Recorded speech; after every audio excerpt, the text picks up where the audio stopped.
7, 6, 5, 4, 3, 2.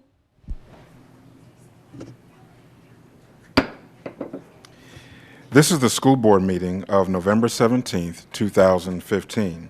I am Desmond Blackburn, Superintendent of Schools. This is the organizational portion of tonight's meeting, and it is my privilege to chair the school board meeting until such time as a chairman is elected for the coming year. Pam, roll call, please. Mr. Craig? Present. Mrs. Belford? Present. Mrs. Henderson? Here. Mrs. Nisi? Here. And Mr. Ziegler? Present. This evening, we have two students from Longleaf Elementary School to assist us in the opening exercises. We have Zachariah Myers in 3rd grade. He will present the invocation, and Colleen Gaydar, also in the 3rd grade, will lead us in the Pledge of Allegiance. I request that you remain at the podium so that we may find out a little more about you.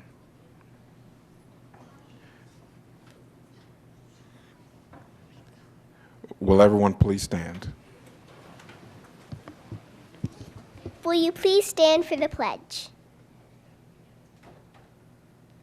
I pledge allegiance to the flag of the United States of America and to the republic for which it stands, one nation, under God, indivisible, with liberty and justice for all.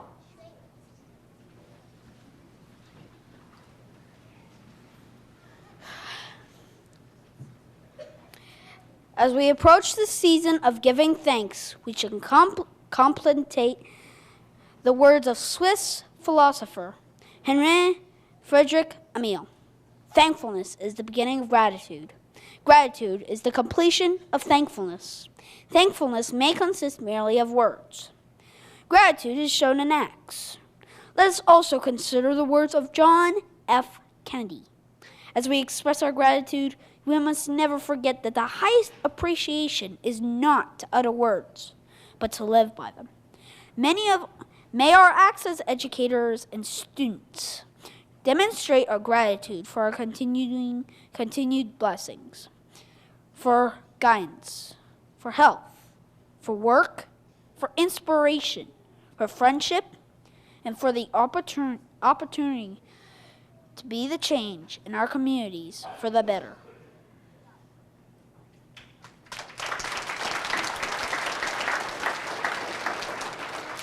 Wait, Zach, don't go anywhere. We're going to want to talk to you just a little bit. We'll start with Colleen. First of all, thank you for coming out this evening and helping us to begin our board meeting. Why don't we start with Colleen, and you tell us a little bit about yourself.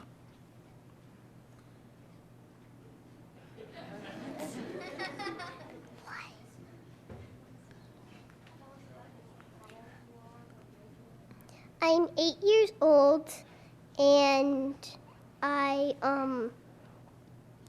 like to dance. I dance every day after school, and I love to read. All right. Is there a particular dance you enjoy?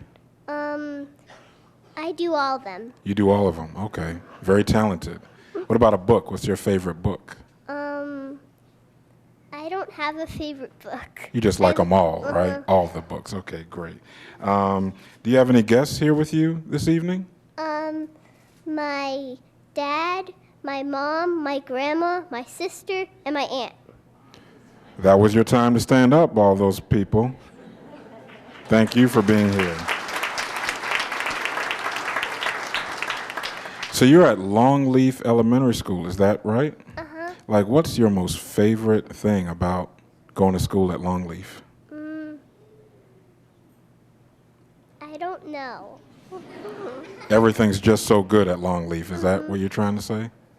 All right. If there were one thing that you could say to the school board members and the superintendent about Longleaf, maybe one thing to change, what would it be? I'd like a gymnasium. You like a gymnasium. Okay. All right. Last time we asked that question. But thank you very much. Give her another round of applause, please.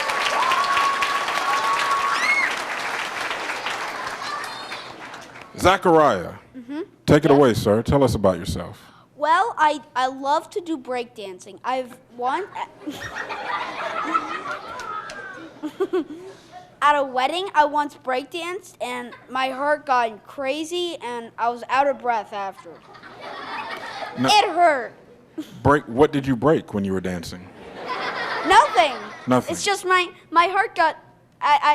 It was hard to breathe. Okay. I was out of breath. Got He it. needs a gymnasium. Mr. Craig, please. We were going to pretend like we never heard the gymnasium comment. I also like to do funny stuff at my house. I always maybe do a flop and I go, oh, here's my banana peel. What should I do? And I get sometimes too goofy. What are some of your favorite things or activities at Longleaf Elementary? What I like about Longleaf is that it has two arts. It has music, which is an art, and art, which is an art. Wait, let me get this straight. So music is an art, It's a and type of art. is an art. I'm with you, Jack. I am with you. Thank you. I'm going to try this again, right? What, if anything, what's one thing you'd like for the board members and I to know that you'd like to see improved at Longleaf Elementary? Nothing. Okay. It's just how it is, and it's awesome. Great. Thank you. Anyways, it's my first year there, and I'm super excited to see what new things I can see, because last year I was at Croton Elementary School, and I'd like to thank everyone who helped me get here. Well, you know what? Speaking of thanking everyone who helped you get here, do you have any guests with you here this evening? Yes, I actually do. I have my dad who is video cameraing me. Okay.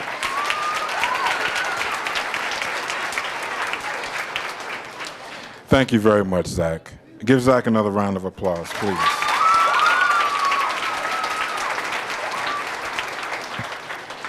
So, tonight we have had the privilege of listening to the third grade students and encore choral group from the Longleaf Elementary School under the direction of Lucinda Ursell, music teacher.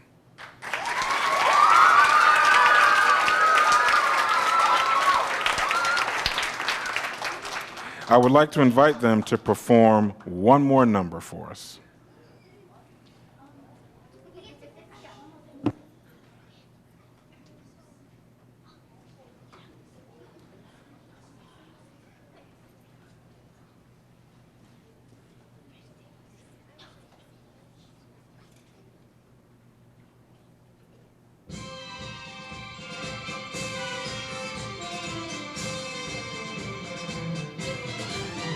You're a grand old flag, you're a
That was amazing. Please continue to clap for these youngsters.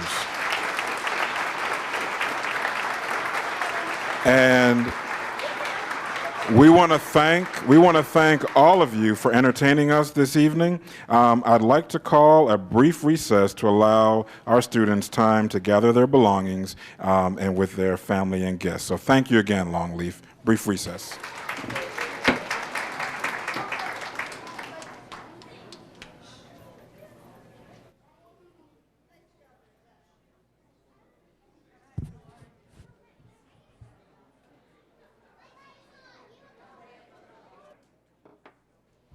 We'll return from recess in 10, 9, 8, 7, 6, 5, 4, 3, 2.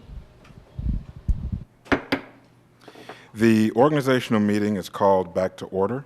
The first matter of business is to elect a chairman for this coming year, at which time the person elected will assume the responsibility as the chair. The chairman will then elect other officers and appoint individuals to the various committees where board representation is required or expected in various organizations across the county and in the state. At this time, I would like to ask Harold Beislein, School Board Attorney, to explain this process before we begin. Thank you, Mr. Superintendent. Board members, pursuant to Robert's Rules of Order for the election of chairman of the board, the presiding official will be the superintendent who will call for nominations. Any board member who wishes to make a nomination should call out. The first person to call out will be the first to make a nomination. I will tell the superintendent who was the first nominator. The superintendent will then ask if there are any other nominations for chairman. If there are, we will take the nominations and votes in the order that they're made. If the first person to be nominated receives a majority of the votes cast, that person will be elected chairman for the ensuing year. If not, we will go to the second nomination and so on until we receive a majority vote on any person nominated.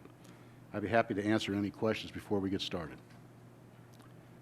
Seeing no questions, Mr. Superintendent.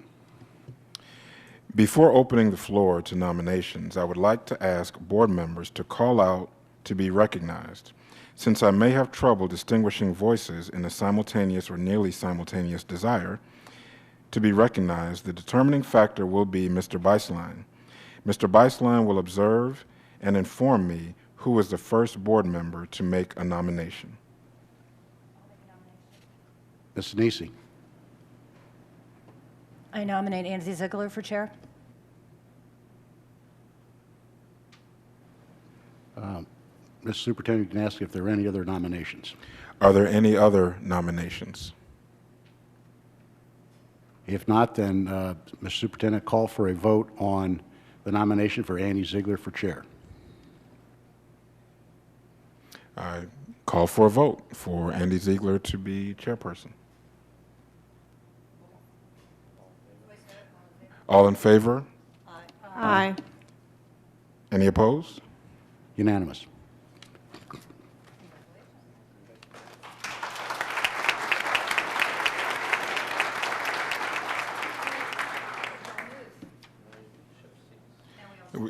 Recess?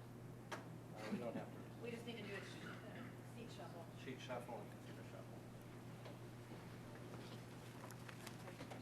I guess the three of us can just shift.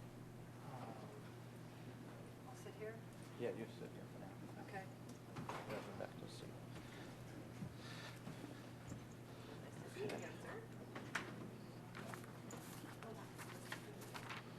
Oh, but he stole the agenda. Oh, no, this is fine. Aha. Your script is in here, so you'll probably be, but, so this is where we stop. This.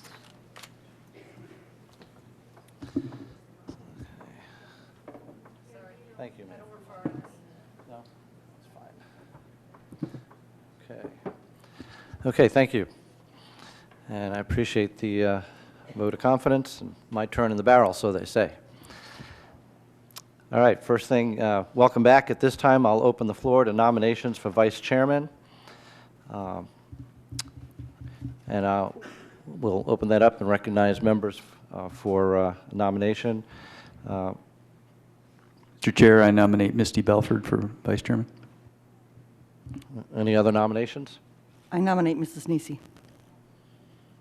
Any other nominations? Okay. Then all members of the board in support of Mrs. Belford for Vice Chairman, please indicate by saying aye. Aye. Aye. Any opposed? Aye. Okay, motion passes. Ms. Belford, congratulations, you're Vice Chair.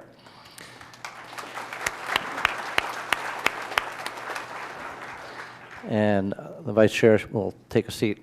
If Ms. Henderson and Ms. Belford, if you can switch. So I have the Vice Chair next to me, so when I falter, she can prop me up.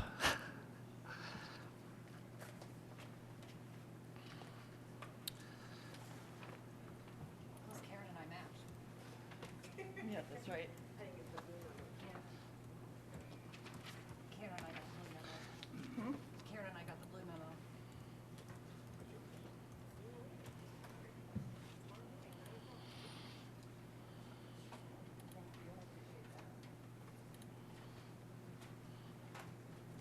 Oh, Karen first.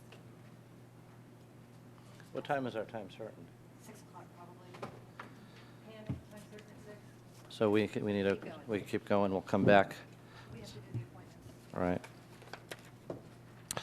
Time certain, bear with me just a minute. Didn't have a chance to read this before. Brevard County Lease Incorporated, no, we're not going to do that, we're going to go past that. Okay, we're not going to reconvene. Where was the board wishes? Are you logged in? Almost there. Okay. This is where we would, Yeah, but we next thing, we but, would go right here. Or you could take a short break now and become familiar with the script. yeah. Probably ought to do that. We probably ought to take a quick recess because we have a time certain meeting at 6 o'clock and the next item might take longer and we'd have to break in the middle of an item. Right, so we're going to recess until 6 o'clock until we have a time certain meeting for the leasing corporation.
You can't be gone for a week?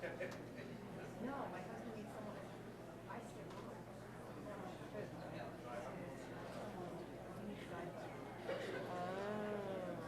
I would go if I had gear. I can get How The deep does it Leasing go? Corporation meeting will How deep does begin it go? in 10, 9, 8, Yeah. 7, 6, 5, 4, 3, 2. Welcome back to the school board meeting. At this time, we're going to have our leasing corporation. We have a special time certain annual meeting for the leasing corporation. Dr. Blackburn. Thank you, sir. This is a required annual meeting of the Brevard County School Board Leasing Corporation. Before we proceed, I would like to ask Judy Preston, Associate Superintendent of Financial Services, to provide a quick overview and explanation of the Brevard County School District Leasing Corporation. Ms. Preston. Good evening. The superintendent had asked, well, I'm going to see if that will work. He had asked that I just make some quick comments about this for not only the board but also for the public. What we have is the leasing corporation is really something that is in Florida statute and has been consistently approved by the Supreme Court in Florida. I know of at least 3 challenges that have been made over time. The majority of the school boards in the state of Florida use this as the vehicle for dealing with lease purchase arrangements. They're using that for not only construction of facilities, but also improvement or renovations of facilities. Often people will talk about COPs or certificates of participation whenever they're talking about this. The school board creates a nonprofit financing organization, and as I said, that serves as the vehicle for the actual transaction. The issue is that Brevard began our lease purchases back in 1988. At that point, the vehicle that was being used was not in individual districts, but it was by the Florida School Boards Association. And then in 1996, that was when the school board took the action, so 19 years ago, to form the Brevard County School Board Leasing Corporation. Per the Articles of Incorporation, actually, as the 5 members of the board, you automatically become the 5 directors of the corporation. According to the bylaws of the corporation, there is to be a president, a vice president, a secretary, and a treasurer, all of who are either members of the board or their staff of the school board. Your only charge this evening, basically, is to elect the officers for the coming year. There isn't anything else, any other action that's required of you as the corporation this evening. The issuance of any new debt or any refinancing of current debt would absolutely have to come back to the board, and technically it comes back to not only the school board but also the leasing corporation. So there has to be 2 actions that are taken for anything to happen in the future. Per the bylaws, the chairperson is to be the chair of the school board. The vice chairperson is to be the vice chair of the school board, so that would be Mr. Ziegler and Mrs. Belford, respectively. And then it doesn't really speak to the secretary treasurer.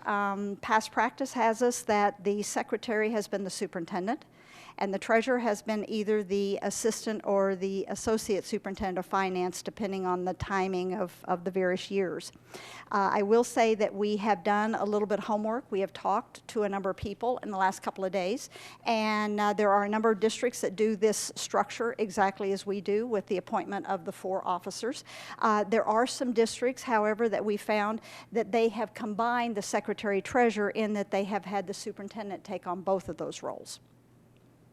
So that's really the completion of the quick rundown. The superintendent asked me to keep it quick in terms of talking points, but I do want to point out that I have with me this evening George Smith. George is with, he's our bond counsel with Bryant, Miller, and Olive, and he heads up actually the K-12 school division for the firm. And also, of course, Harold's here that can get into the technical aspects of it if you should have any questions.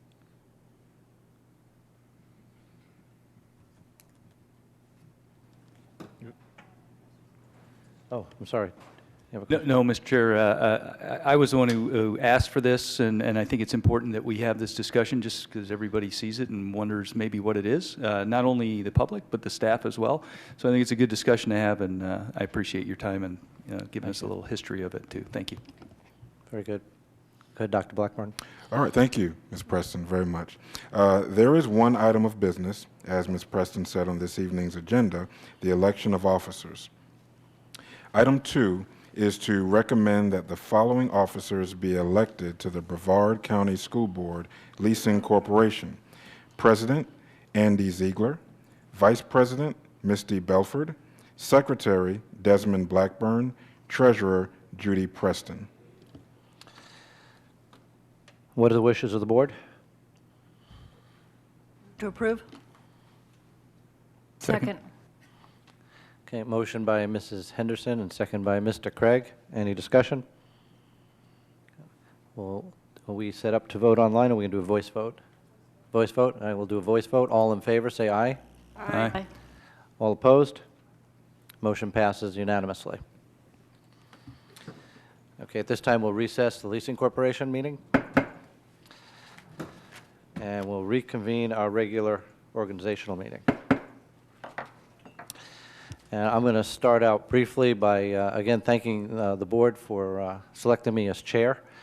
I'm very proud to be part of this board. I know for a fact that every board member up here is up here for the right reason, because serving children is what's in their heart. And while at times we may have some differences of opinion, we respect each other, we make our decisions, and we move on. And I'm very proud of every one of you, and I'm proud to serve with each one of you. One of the things that we've talked about in the past, and we bring out, we remind our public in the past, is that this is a board meeting in the public, as opposed to a public meeting. The point to that is that I want to let the board know that I want to move towards empowering board members to be even more involved in the meeting process and things that involve us. And there'll be points in the meeting where I'll bring that up and let you know that I'm going to want some more participation from board members.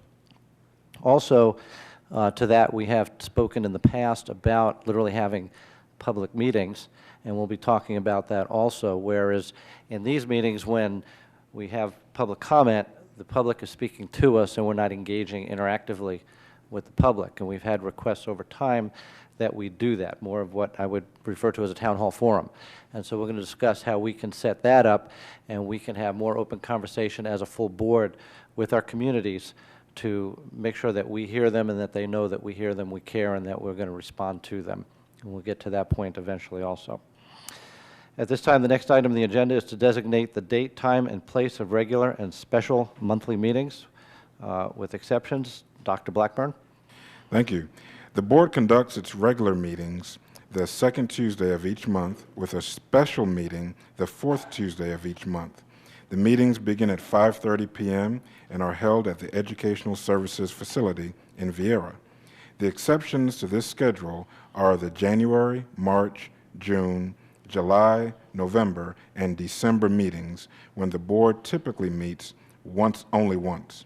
Therefore, it is my recommendation for the board to adopt these dates, times, and places for these meetings. Thank you. What are the wishes of the board? Move to approve.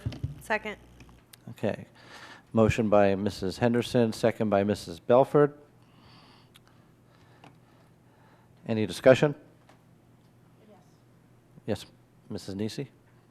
The only comment I'd like to make is at our board workshop that we had earlier this year, we had talked about discussing whether we might change the times, maybe adjust them. 5:30, it's been 5:30 because it's always been 5:30. We remember at our one workshop, we talked about we were going to discuss whether we wanted to adjust that time, whether we wanted to look at earlier times, later times, whether the days. Are we going to have that discussion? We had talked about having a discussion about board meetings. Would anybody like to discuss start times of board meetings? I mean, I'm just saying, we were going to have a workshop or a discussion to talk about board meetings in general, and we never did have that. I would agree. I think Mr. Chair, I think we need a workshop, not just for the timing, but also the flow, the content, where we place certain items, I think, and maybe how we utilize the agenda. So I think that's all worthwhile. And that fits in with some of my thoughts, too. So I guess that would be one of the workshop items we can schedule is meetings, agendas, times, and that could be one of the topics of a board workshop, and we'll work on that, setting that at a future time. I'm okay with approving this for now, with the caveat that we have to approve something tonight. Correct. But I want it to be understood that we may be coming back with an agenda item and changing these at a later date, depending on what we discuss at a board workshop, if the board That's fine. The board so approves. Anybody else? In that case, let's vote.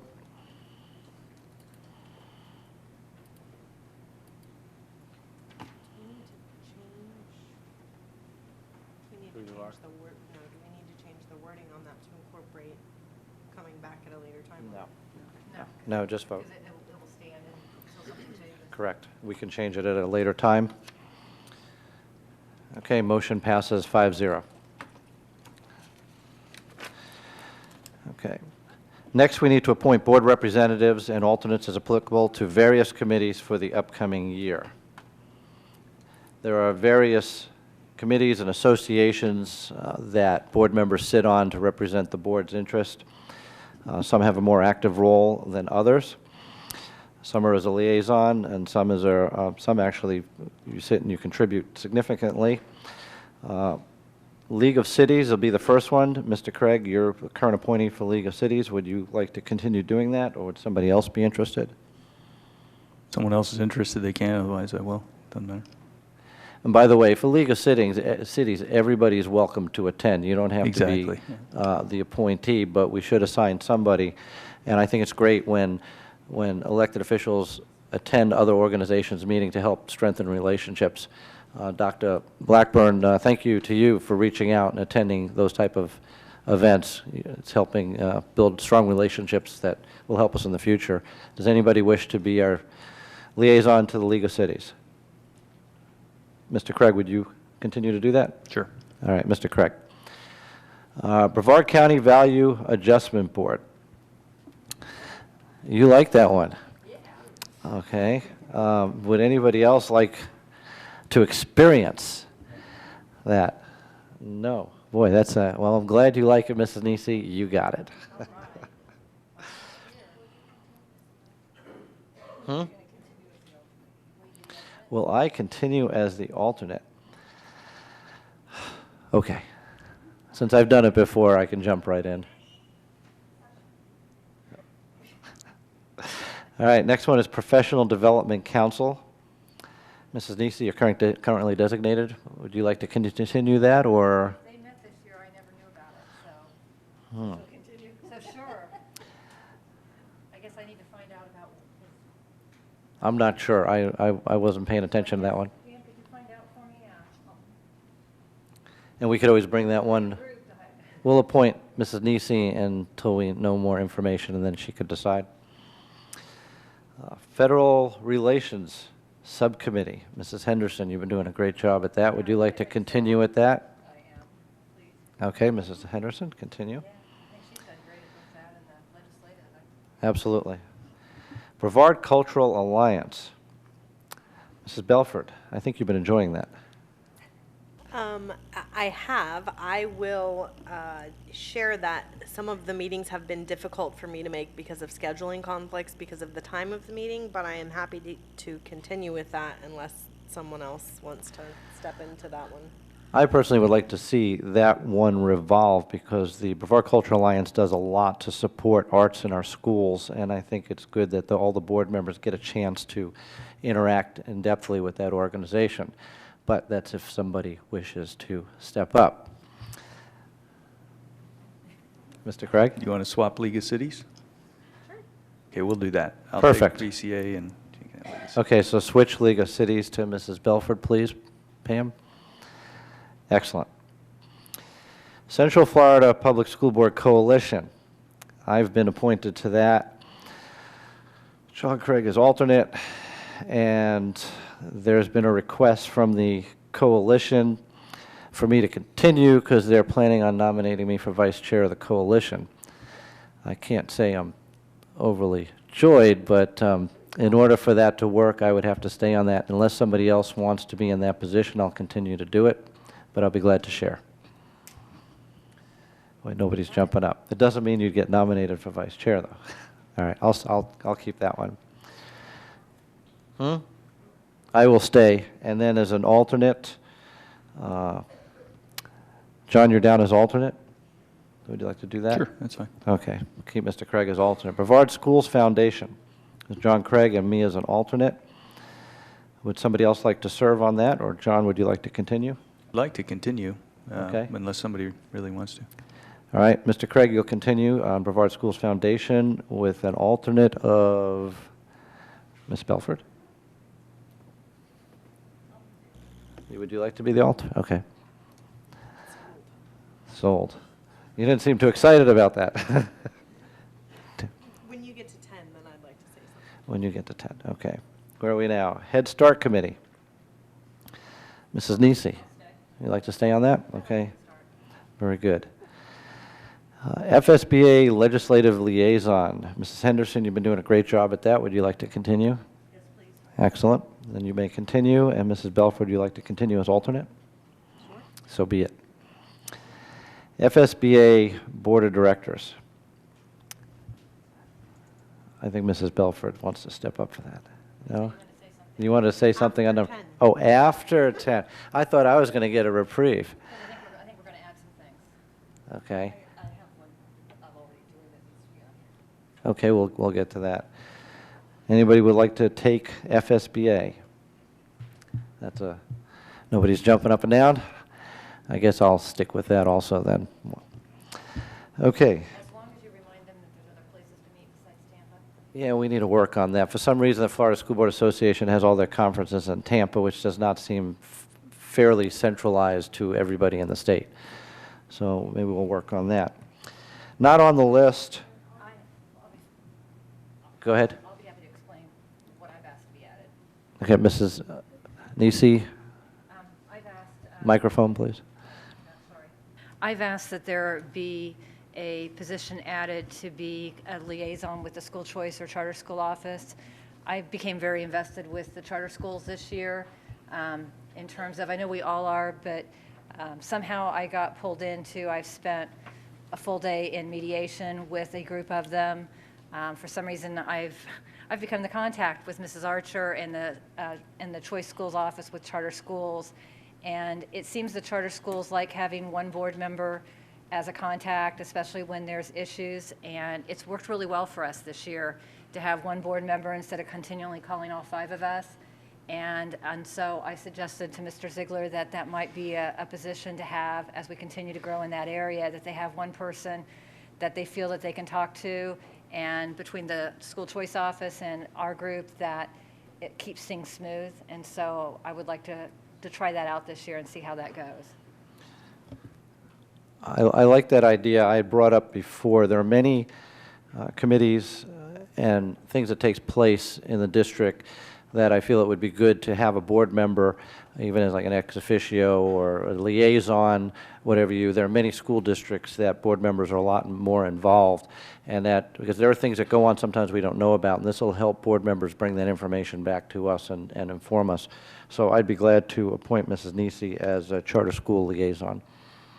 That works for me. And Mrs. Henderson, you said there was something not on the list that you've been... Yes, I've been on the School-Age Child Care Committee. Yes. And that's not listed on here,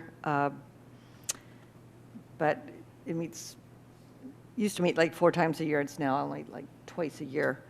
And I'll be talking more about that later this evening. Okay. Under board reports. And you may continue with that. Please make note of that, Pam. Yes, that's by default, sure. Audit committee? Yeah. Okay. And the chair sits as an ex officio member on the audit committee with the superintendent and the board's appointees. Well, great, that means I have a meeting on Thursday morning. Lovely. I gotta make sure my schedule's clear. Before we leave this, oh, do you have one? There are a couple, and probably I would need to revisit that email, because at one point Ms. Nisi had sent out an email saying, here are some of the, it was during the transition from Dr. Bingley to Dr. Blackburn, and there were several committees that we collectively wanted to make sure we had representation on through the transition. One of the committees that I picked up was the Superintendent's Advisory Committee. SIAC? Yeah, yes. No, not the Insurance Advisory Committee. Not parent advisory either. It's the group of teachers and support staff that come together, and they're working on resources, communication, several things in the district. So the Superintendent's Advisory Committee is one that I've been sitting on. The Capital Outlay Committee, I think I was added to. And then we should have someone on the Superintendent's Insurance Advisory Committee. I think that's you. That's me. So what I'm thinking is maybe we need to send a comprehensive list to Pam so that she can update who's doing what, because I think Pam has it all. And that way we can kind of look and make sure that all of our bases are covered and everybody's good with where they are. Isn't there a parent advisory group too? Well, let's do this, because I was going to just open this up even a little wider. I would like board members to suggest any committee, organization that you feel would be appropriate for a board member to be a liaison for, and bring it to me, and then we'll bring it up at a meeting, and we will appoint more board members to be more involved throughout the district. That work? Yes, hang on. We don't have to. We don't have to vote. It's board chairman appointed. Okay. So now that we have all that done and we bored everybody to death, let's try and get to something a little more exciting. Board authorization. Dr. Blackburn. It is a requirement to authorize the superintendent to have signature facsimiles made of the chairman and superintendent to be used for the signing of checks, and also to approve the continued use of the current signature facsimiles for the district checks until new facsimiles are received. A motion and a vote of the board is required for this issue. What are the wishes of the board? Move to approve? Second. Okay, motion by Mrs. Nisi, second by Mrs. Henderson. Any discussion? Let's vote.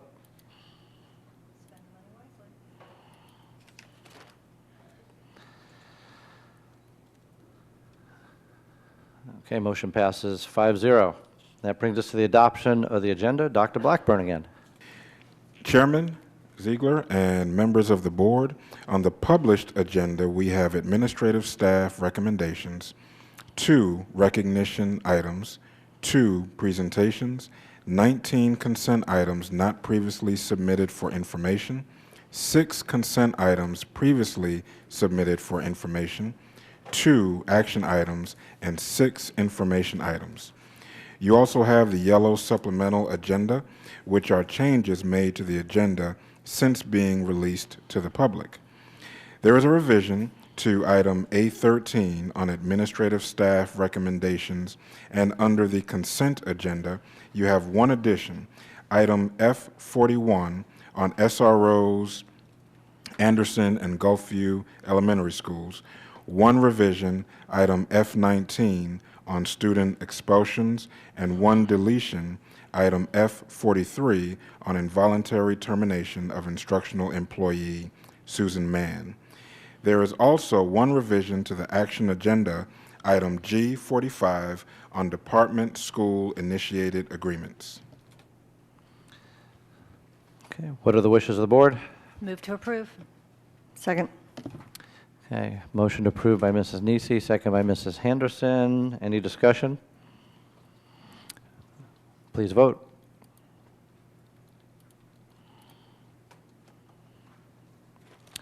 Motion passes 5-0. That brings us to administrative staff recommendations. Dr. Blackburn. Under item A13, you have 4 administrative staff recommendations to consider. And what are the wishes of the board? Move to approve. Second. Motion by Mr. Craig, second by Mrs. Belford. Any discussion? In that case, let's vote.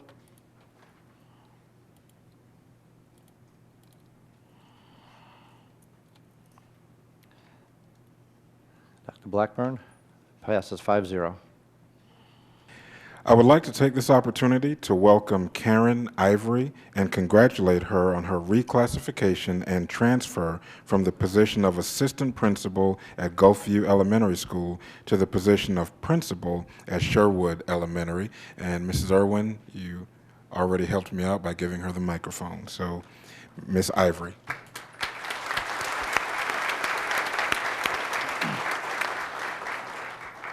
I'd like to thank the board and Dr. Blackburn. I'd like to thank Mrs. Klein and Dr. Pace and all my Gulfview family, all my new Sherwood family. I have my mom here, and I'd like to thank her because she's pushed me along the way.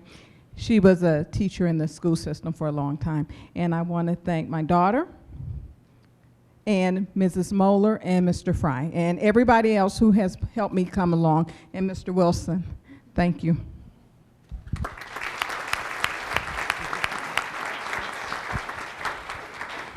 Also with us this evening is Jamie Russell. Congratulations, Mr. Russell, on your reclassification and transfer from the position of teacher on assignment at Apollo Elementary to the position of assistant principal at Astronaut High School.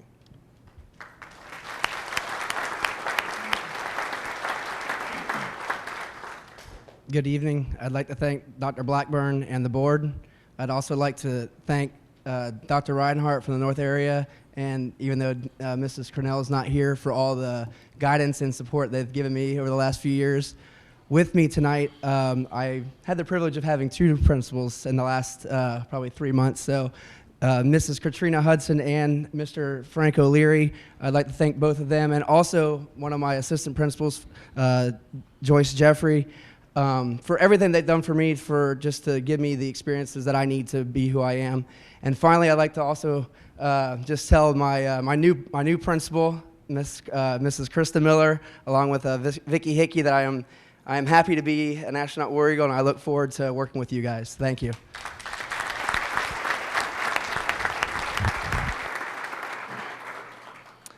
Congratulations. That brings us to recognition of visitors and awards. And before I turn this over to Dr. Blackburn, this is one of those areas that I want to change a little bit for the board members. Board members, being that this is your meeting, I want you to consider at this point in time whether there is anybody, any visitors that you might like to recognize in the crowd, whether there's somebody that you might like to give a shout out to. Sometimes during board member reports, we recognize and congratulate those that may have accomplished something in the district, and at that point in time, we're really speaking to an empty house. And so I think it would serve us all well if we did those recognitions up front. And you don't have to necessarily put it on the agenda. I'll just look at each of you, and if you have somebody you want to recognize, you can do that. And if you have somebody that has done something, won an award, whatever it is that you would like to bring up at this point in time, you will have that opportunity to do so. So we will start with Mrs. Henderson. Interesting. I was going to do this at board report, but then nobody would be here to hear it. So There you go. Perfect. There you go. Recently, and I want to put a shout out to the Brevard School Foundation, and we all talked about going out and delivering checks for mini grants to our teachers. And I had the opportunity to go to Rockledge High, and it was given to Jackie Insalaco, and she received her grant that was going to allow her to take students from her class up to the University of Florida. And she got written up in the University of Florida newspaper up there, and it gave the students an opportunity to use all the equipment that we don't have for their science classes. And I would like to have Ms. Irwin put it on our website, or, Very good. link to it in the future for other people to see. But, the people of our community who step up and donate to the Brevard School Foundation allows our students to have these experiences while they're in high school, going to do things with the college students. And the teacher was not able to go for the last 2 years because the school did not have the money. So she was able to do it this year. So thank you. Okay. Mrs. Nisi, do you have anything? Mrs. Belford? I do. Excellent. Go ahead. I have a couple, actually, that I had planned to include in my board report, so do you have more? Okay, you want to go ahead? Go ahead. I was talking to Mr. Myers from Kennedy Middle School today, and in light of the tragedy in Paris, their history classes are connecting with classes in France, and talking about the issues and showing our support for them. And I thought that was really a great way for our kids to better understand it and see what they're going through, and a good way for us to be using technology. Go ahead. It's new, so we'll be a little informal right now. Go ahead. Normally I think about it on the break. I just, to Mrs. Archer and our school choice program and all the schools that participated in the Saturday fair. I had an opportunity to come out here, and I think Mrs. Belford, you did too. All of our schools that have a school choice program or are themselves a school of choice, we had it looked like hundreds of people up here that day. I came up here at about 11:30, and it was still out the door. And I was just so impressed with the enthusiasm of the people that came to visit, but also the people here that were showcasing their programs. Outstanding programs. It made me once again want to be a student again. I wanted to sign up for every program here and be a part of what we have to offer. And once again, it frustrated to me what a geographically challenged county we are, that our students couldn't participate, in all the programs that we had to offer because we're long and skinny county. So outstanding program, and thank you to you, Mrs. Archer, and to all the schools that participated that day. Mrs. Belford. I have to ditto Ms. Nisi's shout out on the Choice Expo. It was absolutely amazing. My aunt was down from Ohio with me, and her husband is a teacher, and she was in absolute awe of all of the choices that our students have. So, proud of our district and the opportunities it creates for our students. But I have to give a shout out to a particular student that was here that day, because there were several schools that had students with them that were kind of the liaison for their program. But there was a young man by the name of Dean who was representing McNair. And I have to tell you, this young man was a phenomenal ambassador for his school and his program, so much so that I was standing there talking to him with my son and my daughter. My mother and my aunt were behind us, and all of us were just like completely into everything that this child had to share. And he was such an amazing example of just what Brevard represents and all that our students are able to do. And so just wanted to make sure that I gave him some recognition, because he was truly amazing in all that he was able to share with us at a pretty young age. Excellent. Thank you. Mr. Craig. Well, I know they're going to talk here in a minute, but I'd just like to recognize Janice Kershaw and Yvonne McGuire. They're here from the Brevard Schools Foundation. If you didn't know it, they ranked number 3 in the nation for Schools Foundation amongst the top 200 or the 200 largest foundations. So pretty impressive. They ran another great, nice job, Janice. Thank you for everything y'all do with Take Stock in Children, the School Zone, everything, all the programs throughout the year. It's a great organization. If you didn't get a chance to bid on anything for Bid for Good, I think we do it again next year. So I got my something. I'm not sure what I bid on, but it was pretty cool. I'm sure it was great. I'm sure my kids will love it. But thank you both very much for all you do for this.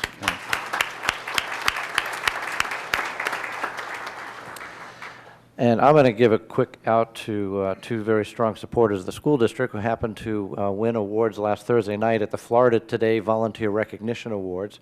One was for the Volunteer of the Year was Jim Clemens, from Harris Corporation, who's come before us many times with presentations on behalf of Harris. And the other one, another very strong supporter of the district and the Brevard Schools Foundation, is Ambika Ravindran. Hopefully I pronounced her name right. And she got Citizen of the Year. Her and her husband, tremendous supporters of the foundation. Congratulations to their awards. Okay. That being that, now, Dr. Blackburn. There are 2 recognition items on this evening's agenda.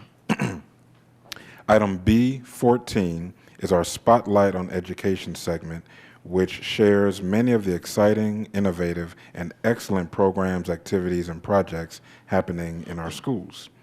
Featured this evening is Eau Gallie High School, whose presentation will highlight the school's Anchor Hour program, which helps monitor student success for at-risk students.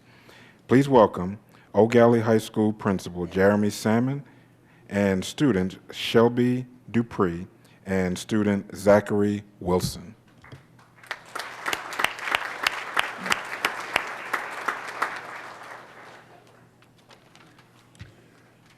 Get the cheaters out. Board members and Superintendent Blackburn, thank you for this opportunity to talk to you about our Anchor Hour program. The concept of Anchor Hour was presented to us through an article from Mrs. Van Meter that was sent out in January of 2014. This article was a chronicle of how Westport High School in Ocala, Florida, had moved their academic success and culture from good to great by implementing this Power Hour concept. The drivers pushing Westport to adopt the Power Hour concept were very similar to issues that we were dealing with, to include a growing at-risk population that's defined by students that carry Ds and Fs, students' inability to get involved in school activities because they have to ride buses. We currently have 23 buses serving our school. And finally, a desire to continue to look for opportunities to build the culture on campus through strong relationships with all stakeholders. This program addresses all these issues and provides even more benefits than we had hoped for from the onset of implementing our own version of the program, which we call Anchor Hour. So this is what it looks like. At about 12 o'clock every day on our campus, all 1,710 students empty out of their fourth period class, and they have an hour to themselves. And they can choose to go to lunch first and then go back to a classroom, or they can go straight to a classroom and then go eat lunch. We average about 35 to 45% of our students a day that take advantage of going back to a classroom. We'd like to obviously see that grow to 50, 60, 70% eventually, but we're very happy with the success we've seen so far. Teachers provide office hours either during the first half or the second half of that time period. And to be honest, we have many teachers that give up that entire hour now because they see the value in the time spent with the students. We also can provide additional clubs, and we do our class meetings during this time as well. I have a short video that I'd like to show you, and that's going to be followed by some comments from Zach Wilson and Shelby Dupree. So if you'll bear with me here.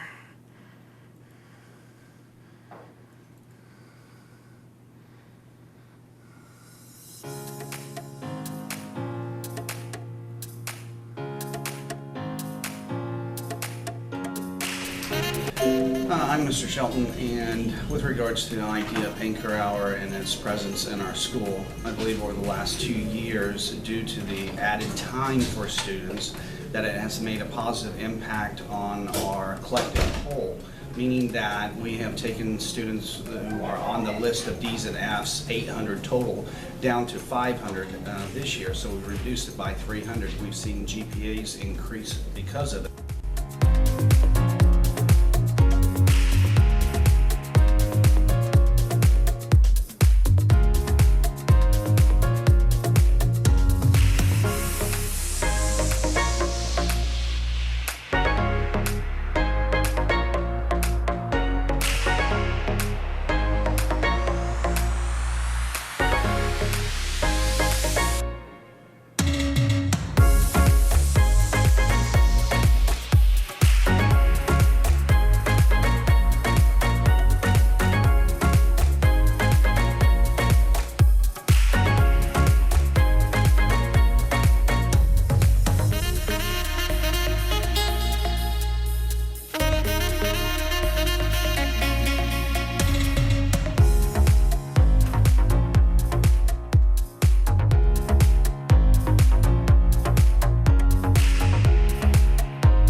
there's work I need to do, then I just do it. So, yeah, there are some clubs, like I'm in the academic team, and on Thursdays, we have our meetings in Mr. Farr's classroom. Not that, I just hang out with friends.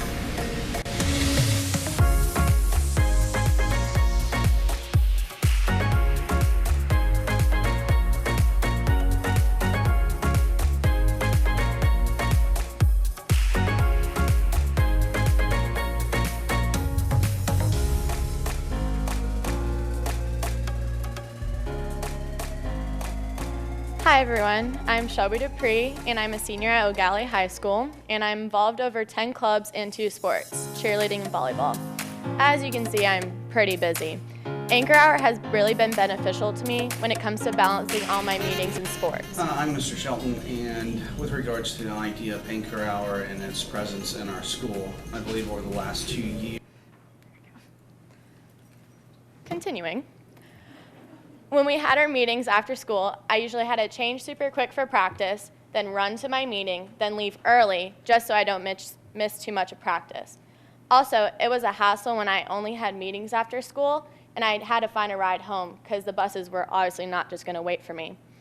Although I usually have a meeting every day during anchor hour, it definitely has its benefits. During volleyball season, the team would have to sit in our coach's room during the whole anchor hour. This served as a time where I built relationships with my teammates and coaches. Also, it kept us from doing anything silly out on our senior patio. During the second half of anchor hour, we have study hall, where we would have to be doing something like homework or reading a book. Now, even though the season ended, I still sit in the coach's room because all my friends sit in there and we help each other out doing our homework or studying for the test. It actually helped me out a couple days ago because I had a quiz in our 7th period and I forgot to study for it, so anchor hour allowed me to study for it for that hour. As you can see, all in all, it is an excellent addition to provide more time for the students to catch up on work or build relationships with families, friends, and teachers. Hello guys, I'm Zach Wilson. I play varsity baseball and I'm a part of five or more clubs. Anchor hour is a time not only for lunch, but a time to get ahead of things. The first half of anchor hour is your time to eat and spend your time with your friends. The other half is time to work. It's time to catch up on late assignments, it's time for homework, and it's time to get all your assignments done before you go home. From personal experiences, I have to go home from school and go straight to work. Some nights I don't get home until late, and at that point I'm exhausted and ready for bed. An example is that last year during baseball season, I had multiple games in a week and practice every day. I remember going into my physics class, Mr. Webb, and getting ahead on the following day's assignments because I knew I had a game the next day. This allows me to feel relaxed and be able to play baseball to my best ability. Having anchor hour allows me to get my work done before I go home, so I'm not stressing out about my homework. A lot of kids have things to do before and after school, and a lot of kids want to join clubs, but they just can't because they have other priorities in the morning or after school. So this allows them to be able to join those clubs and be able to be active like they want to be. Anchor Hour allows students to make time for clubs and events that they don't have time to before or after school. Anchor Hour has really made a huge impact on students that want to succeed. Thank you.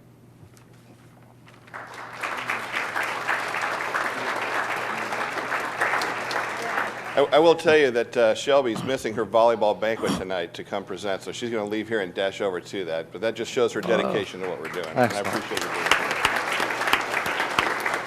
being here. I just have a few more points I'd like to make.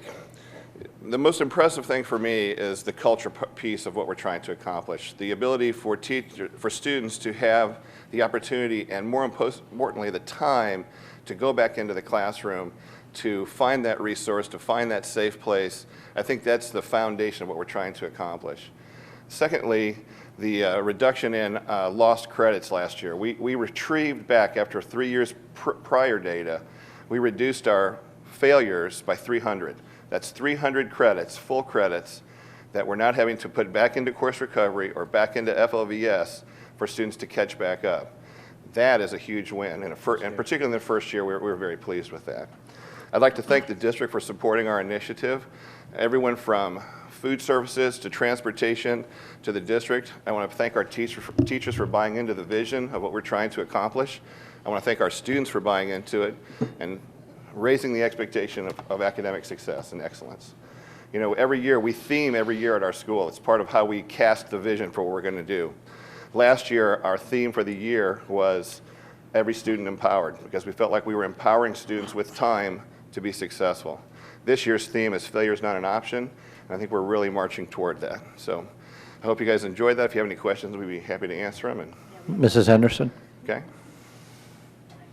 Did you change okay, so first of all, in that 1 hour, you do all of your lunches? Because Yes, right ma'am. now in many schools, in high schools, they have We have 3 one lunches. lunch. Yeah, You we have have one lunch. And We did have you? nine serving lines. Wow. Yeah. Food services came in. We gave up a classroom. We added 2 quick serve lines in there, and we added an additional food service line on our senior patio, plus the 2 cafeterias that we have and the normal lines we have inside there. Well, excellent. And then, did you change the start time? Yes, transportation. You know, because of triple-tiered busing, it's very hard to change times, as you well know. We were allowed to start 10 minutes early.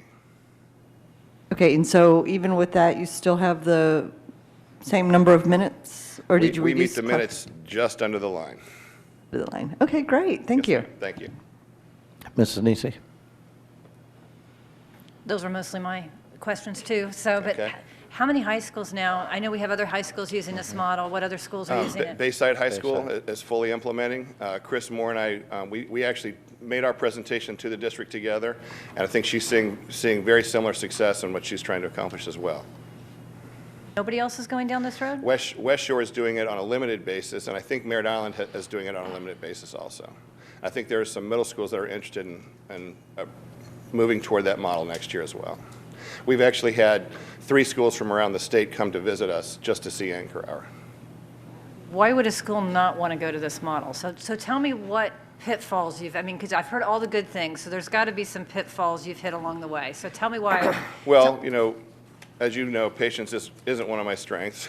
And I would like to see 70–80% of the students already back in the classroom. And oftentimes, you know, the students that you don't have to press to go are already there, and the students you really want to go, you're trying to find in the hallways because they're running from you. So, you know, in that regard, I'd like to see more students back in the classroom. You know, we also have an effort that where we're tracking our at-risk students and communicating with parents, and that aspect of it, although it's more time-consuming for teachers, it's very, very effective in terms of highlighting the students that need the extra resources and providing the face-to-face opportunity for those students with the teachers and with an administrator or a counselor. How have your discipline referrals been during this power hour? At the beginning of Power Hour, then that transition from 4th period to Power Hour, it spiked when we first started, but it's now starting to come down. So how do you supervise that many kids? We have 16 adults on duty during Anchor Hour every day. We rotate. If there's an administrator out, we'll pull a PE teacher in to take that spot. Our guidance counselors rotate in and out so that we have some guidance counselors on duty, some guidance counselors off duty. What about on Wednesdays? How do you do Wednesdays? Regular Anchor Hour. Okay, so even on short days? Yes, ma'am. I'm very impressed. I actually had the opportunity to see Power Hour at Bayside with Dr. Mullins last Thursday, and I was very apprehensive when they explained to me what I was going to see, but then I was very impressed by what I witnessed. You know, the higher you raise the expectation for the students and how they behave in that kind of environment, they always meet that expectation.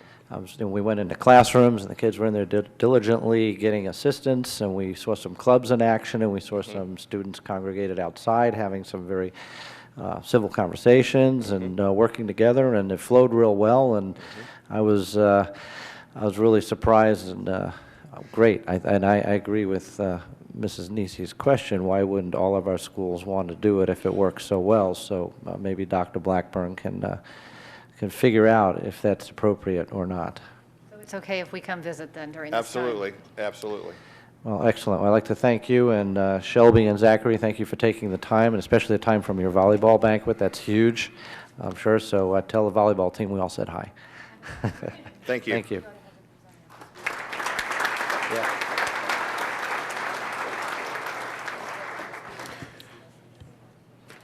Item B15 is to recognize the 2015 STEM Alliance Scholars and Teachers.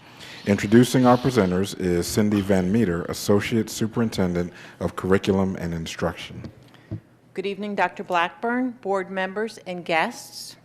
This is the second year we are honoring some of our outstanding Brevard students for their accomplishments in mathematics and science through our partnership with the STEM Alliance Scholars Program.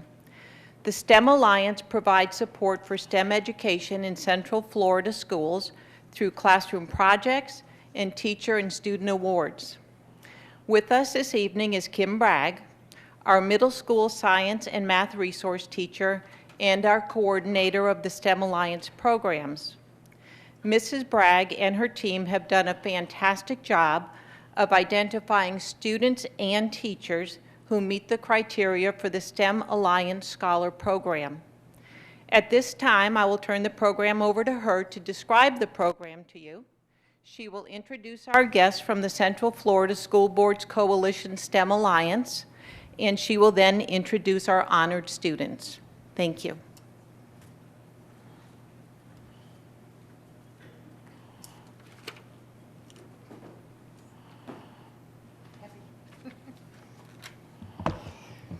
Thank you, Mrs. Van Meter.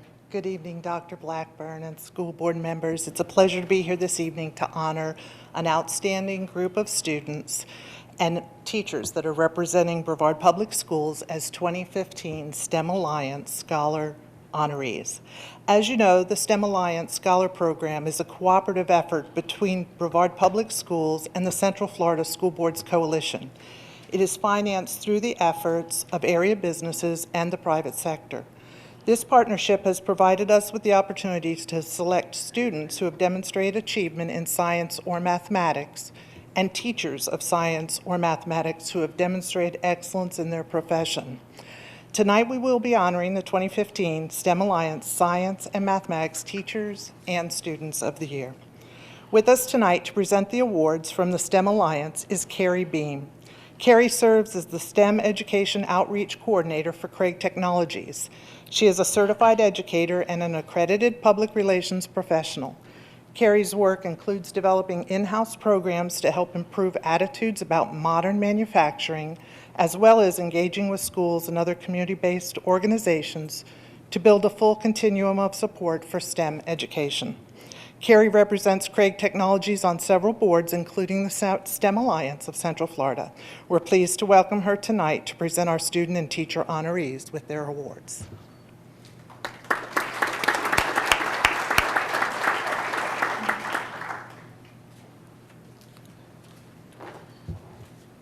Thank you, Mrs. Bragg. Dr. Blackburn, members of the board, good to be here. And on behalf of the STEM Alliance of Central Florida, I'm honored to help recognize the outstanding science teachers and students accepting awards tonight. As you heard in the introduction, I have the good fortune to work for Carol Craig at Craig Technologies in Cape Canaveral, and I see firsthand how the STEM subjects are applied every day by our talented women and men working all over the United States for customers such as NASA, the Department of Defense, and Fortune 500 companies and small businesses alike. In our industry, we need people who can solve problems, who are great at working with their teams, and who have a passion for not only making things work, but who have the inclination to make life better for us all. The STEM Alliance of Central Florida is giving these awards tonight because you, who will be recognized, are those people. Both the students and the teachers who are being honored are the role models to everyone here. Your achievements are certainly worthy of this recognition, and we hope these awards are also motivation for you to keep going and in turn inspire others to do the same. So let's find out who these scholars and teachers are. Congratulations to the following students. As I call your name, students, please come forward to receive your award. Please remain standing at the front of the boardroom until all the names are called and all the students have received their awards so we can take a group picture. Dr. Blackburn and Mr. Ziegler, please come forward for the photos. We'll start with our 8th grade STEM Alliance scholars. First is Tristan Chang from Delora Middle School.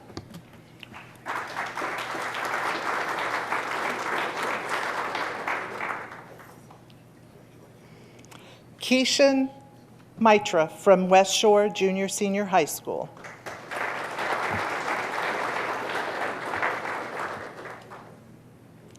Deegan Torillo, Delora Middle School.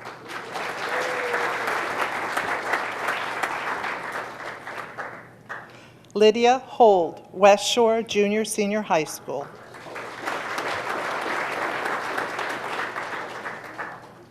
Logan Bollock, Bayside High School.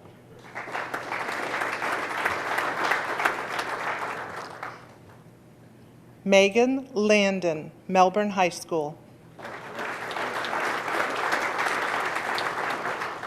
Isabella Mark, Satellite High School. Mohammed Abdullah, West Shore Junior Senior High School.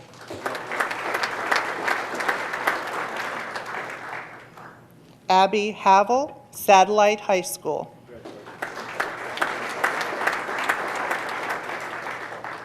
Julia Hoffman, Satellite High School. Daniel Bowen, Space Coast Junior Senior High School.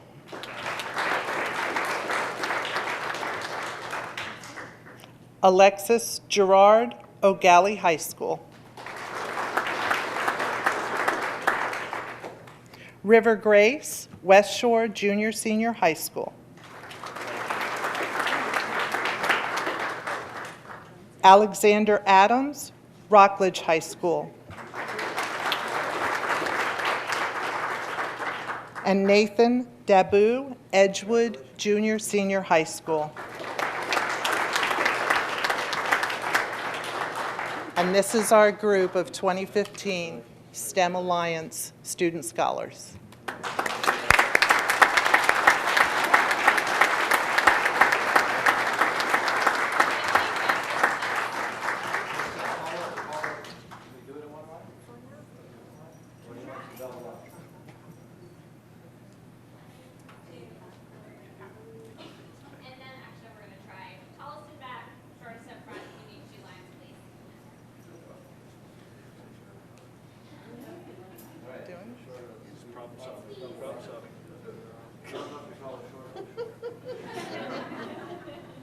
Andy, let them organize. They're problem solvers.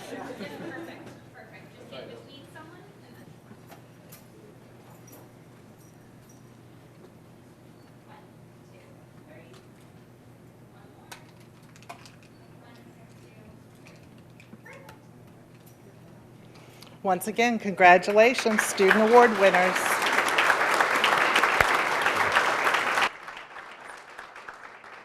Scholars, please return to your seats and while we recognize our 2015 STEM Alliance Exemplary Mathematics and Science Teachers of the Year. Teachers, as I call your name, please come forward to receive your award. Please remain standing in the front of the boardroom until all 4 teachers have received their awards so we can take a group photo. Our STEM Alliance Elementary Mathematics Teacher of the Year is Robin Blake from Atlantis Elementary School.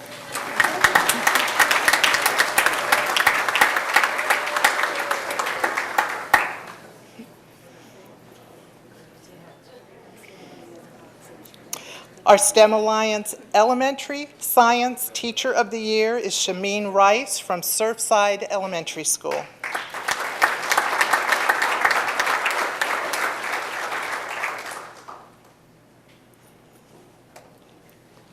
Our STEM Alliance Secondary Mathematics Teacher of the Year is Jolette McDonald from Kennedy Middle School.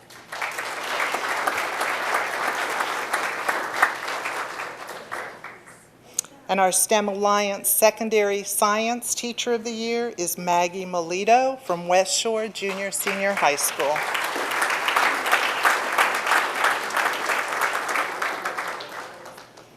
Congratulations to the STEM Alliance Math and Science Teacher Scholars of the Year for their continued commitment to inspire and motivate our students. I thank again the members of the board, the superintendent, teachers, parents, and principals for their leadership.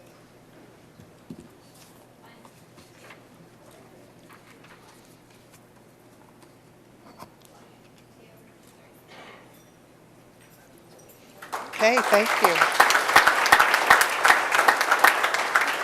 And in closing, I'd like to recognize the names of the donors who made these awards possible. Major contributors to the STEM Alliance Scholars Recognition Program include Bright House Networks, Craig Technologies, Disney Corporation, Lockheed Martin Corporation, EA Sports Core Operations, Engineering and Computer Simulations, FinFrock, Florida High Tech Corridor Council, Orlando Utilities Commission, University of Central Florida, and the University of South Florida.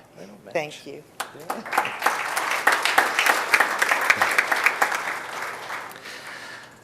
Thank you and congratulations to all our recipients. That's fantastic. That brings us to the presentation portion of tonight's agenda. Dr. Blackburn. There are 2 presentations on this evening's agenda. Item D16 is a check presentation and recognition of Wells Fargo. This evening we have with us Yvonne McGuire along with Joe Utlinger from Wells Fargo to present a check to Janice Kershaw, Executive Director of Brevard Schools Foundation. In addition to being a Wells Fargo financial advisor, Ms. McGuire is also President of Brevard Schools Foundation, and I understand the reigning champion of the Foundation's annual golf tournament. I'm jealous. The Foundation's annual golf tournament low, net division, and Wells Fargo Volunteer of the Year.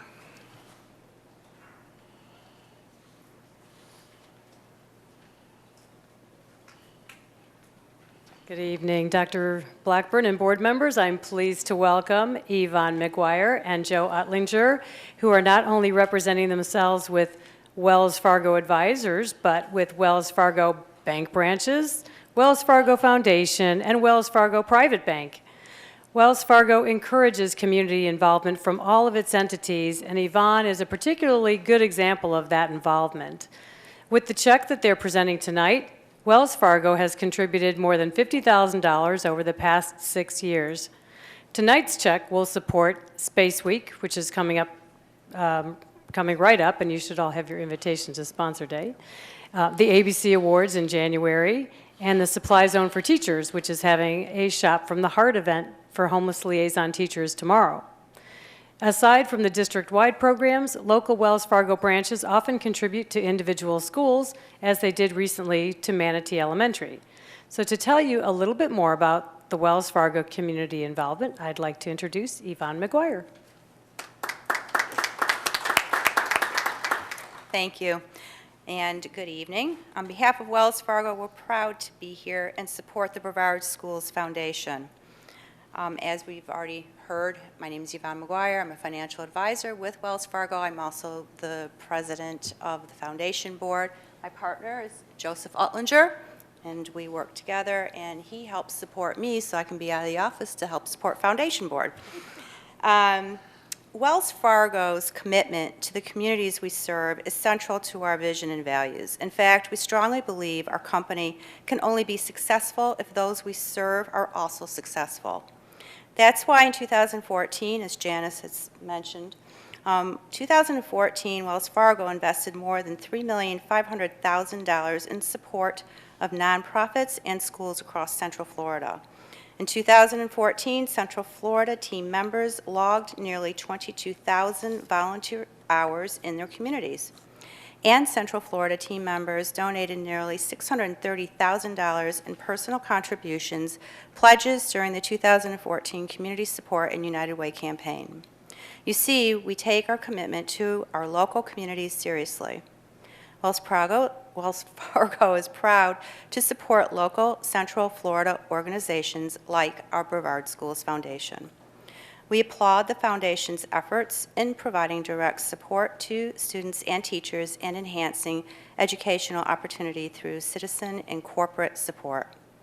Today, Wells Fargo is pleased to present this check for $7,500 to the Brevard Schools Foundation as part of our ongoing commitment to education. We look forward to continuing to work together with you all to make this city a better place to live and to work. Thank you.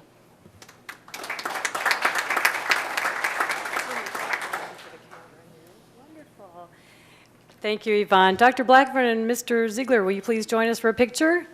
And while you're coming down, let me say on behalf of Brevard Schools Foundation, I extend our appreciation to Wells Fargo for helping us improve the quality of education here in Brevard and all around the state. And I'd like to present a certificate to Yvonne and Joe as a small token of our appreciation, and again, to thank you.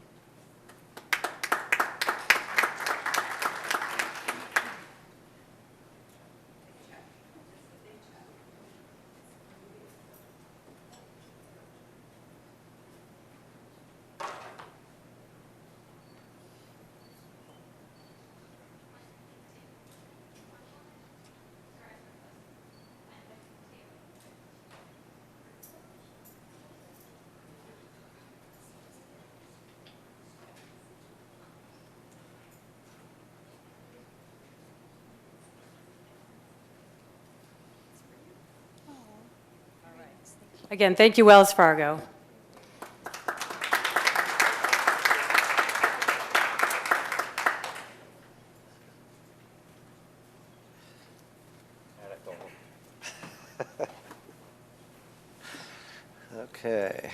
Let's see. All right, we're still, yes, Dr. Blackburn, you're still on. Item D17 is an annual report to the school board from the Independent Citizens Oversight Committee. Here to present the information is Gary Schifrin, Chairman of the Independent Citizens Oversight Committee. Mr. Schifrin is a retired Brevard Public Schools educator and administrator, and also currently serves as the Executive Director of the Brevard Association of School Administrators. Mr. Schifrin.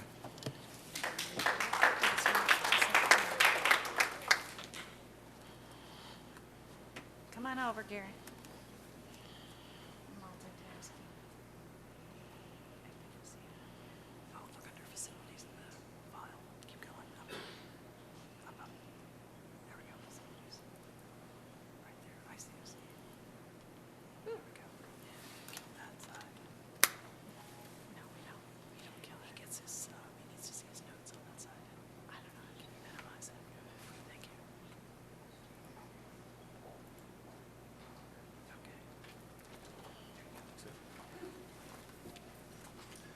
Dr. Blackburn, Mr. Ziegler, congratulations. Thanks. School board members. During my years of employment in the Brevard school system, we had a number of efforts to pass sales taxes and to provide much-needed resources for our schools. Now, I know you know this, but I think it's bear reminding the public that one of the reasons why we reach out is that the state of Florida spends about $7,000 per student. We're one of the lowest in the country. A state like New York spends over $20,000 per student. We want the same things for our students in Florida as they do in New York. Unfortunately, most of the tax initiatives over the years in Brevard County have failed. In fact, just 1 year prior to our successful tax initiative, we had one that also failed. But the strategy for this initiative was different. There are many people who certainly deserve recognition, but I would like to mention Dane Theodore, Assistant Superintendent for Facilities, Dr. Brian Bingley, former Superintendent of Schools, and Adrian Lafitte, who headed up the Save Our Students effort. But maybe one of the biggest changes in strategies was the inclusion of language creating a Citizens Oversight Committee to ensure that the monies being spent was within the criteria of the tax language. So, with total transparency as our goal, let me now share with you our presentation about the status of the 1/2 cent sales tax and the role of the Independent Citizens Oversight Committee. And I'm already going ahead. As mentioned, this surtax initiative had a significant change in strategy. The Independent Citizens Oversight Committee is made up of amazing and talented people with specific training to provide quality input as we oversee the use of the much-needed resources for our schools. This is the list of our members, and as you can see, it represents various expertise, including financial, design, construction, technology, business, legal, and even one educator. Many of our members are here this evening, and I'd like to ask them to please stand and be recognized. The Oversight Committee.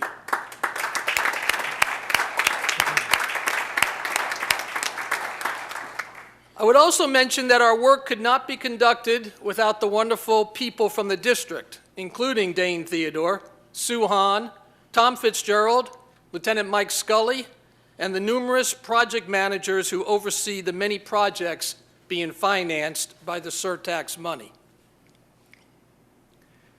The purpose of the ICOC, there's three. One is the general oversight of sales tax expenditures, assure that expenditures are consistent with the site-based priority list, and evaluate capital expenditures that are substituted due to a higher priority need. Our annual report, which is being given to you this evening, is part of the language of the referendum.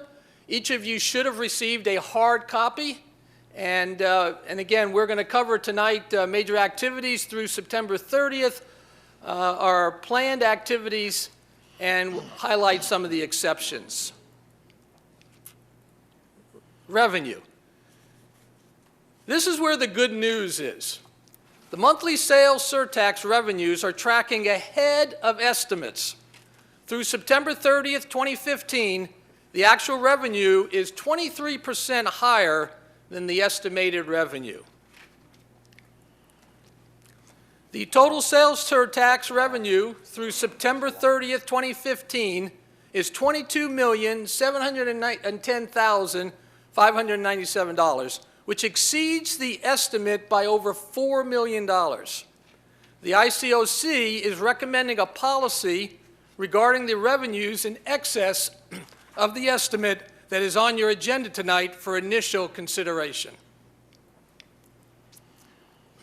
The allocation by group provides $18 million for facility renewal, $2.9 million for educational technology, $1.1 million for contingency, and $659,000 for district school security through September. The ICOC has also drafted a policy regarding contingency allocation and use for the board's consideration.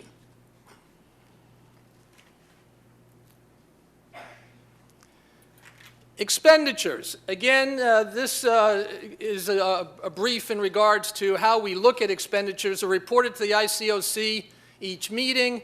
They're reported by school and character, and so on. These numbers reflect actual expenses through June 30th, the end of year 2015. These expenses do not capture all of the work that was completed this summer, as the major construction projects finished in August and closeout is still in process. Through October 15th, 2015, an additional $1,973,000 has been spent, and an additional $2.6 has been encumbered. With year 15, this totals roughly $7.4 million spent and encumbered through October 15 on projects. This includes just under $700,000 encumbered for the Rockledge High School structured cabling project. This first district security project is scheduled for construction at Oak Park Elementary School this fall.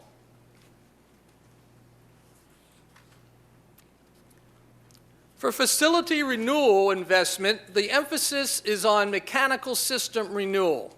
Most of the investments made in summer 2015 were mechanical systems, as those were the projects planned before the surtax referendum. Summer 2016 will include investments in all 5 facility renewal systems.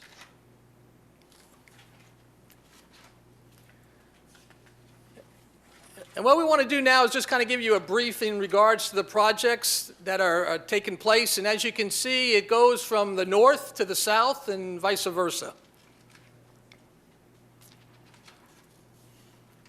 And these are some pictures showing you the projects that are being conducted so that you can get a visual if you have not been to these schools. And we'll go through these quickly.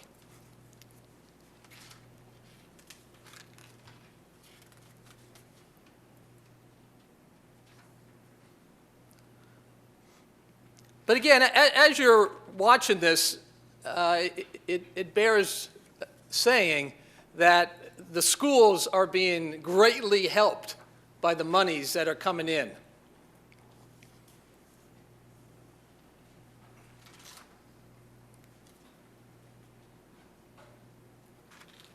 And you'll see also that some of the projects were because of failed systems that became a priority.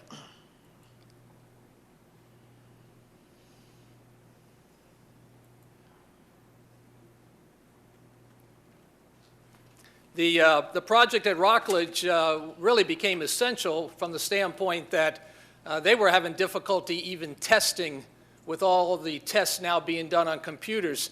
Their infrastructure could not do it. So hopefully this is going to all be done prior to testing season, which is coming up. So what's next? Each of these schools has remaining facility renewal work as well as the district security project. Major construction is planned for summer 2016 with incidental work planned where it can be accommodated without affecting the learning environment. Design-build contracts have been approved for all 6 projects with construction planned for summer 2016.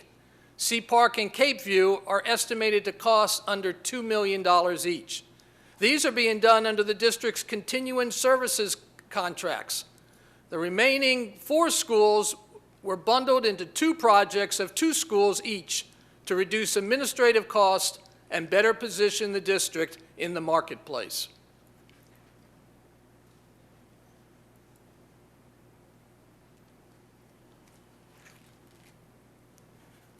Again, other projects that are in progress, the district's school security at Oak Park, Atlantis Elementary, Longleaf. Staff is working on the next group of schools. The design criteria packages are complete or nearing completion. Schools will be grouped together and requests for proposals issued to design builders so the design can get underway now. Most of these schools will see major construction in summer 2017. The sales surtax projects are done on a cash flow basis, so projects must be sequenced so as not to exceed revenue.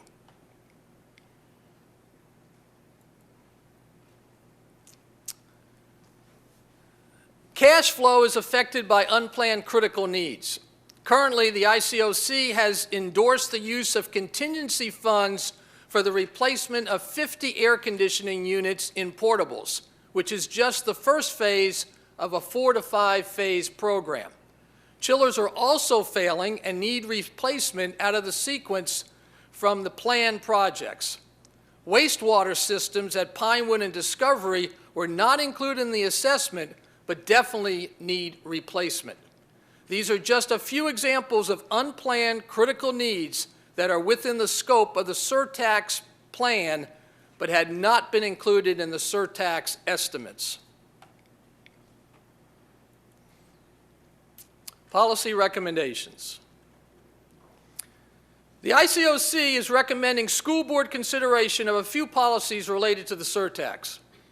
First is an overarching policy that simply states that the sales surtax will be administered in accordance with the authorized resolution and the ballot language with ICOC oversight. 2 other policies regarding allocation and use of revenues in excess of estimates and contingency are also on your agenda tonight for information. Generally, these policies allow the use of these revenues for components or systems that meet the criteria for sales surtax expenditures. In October, the ICOC talked about the trade-off of advancing funds to complete the district school security projects in 2 years rather than on the 6-year plan. The 2-year plan is more expensive as it will require doing numerous small standalone projects rather than incorporating district school security into the larger whole school projects. One of the considerations could be utilizing some of the revenue in excess of the estimate to advance the security projects into a shorter time frame than 6 years. The ICOC has asked the district staff to come back with an analysis of this issue for their December meeting.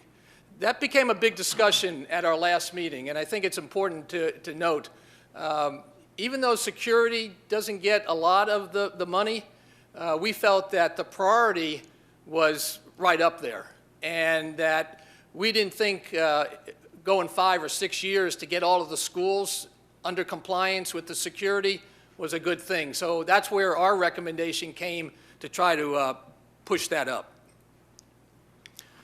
Conclusions. Surtax revenues are exceeding estimates. That's a good thing. Surtax expenditures are consistent with the sales surtax funded detail report. Unplanned critical needs are reported to the ICOC, and expenditures are consistent with the parameters established for the use of the surtax. Age of facilities and deferred maintenance will contribute to failing systems and components. And projects reflect high level of collaboration among district staff members, energy, code compliance, environmental health and safety, maintenance, purchasing, and financing.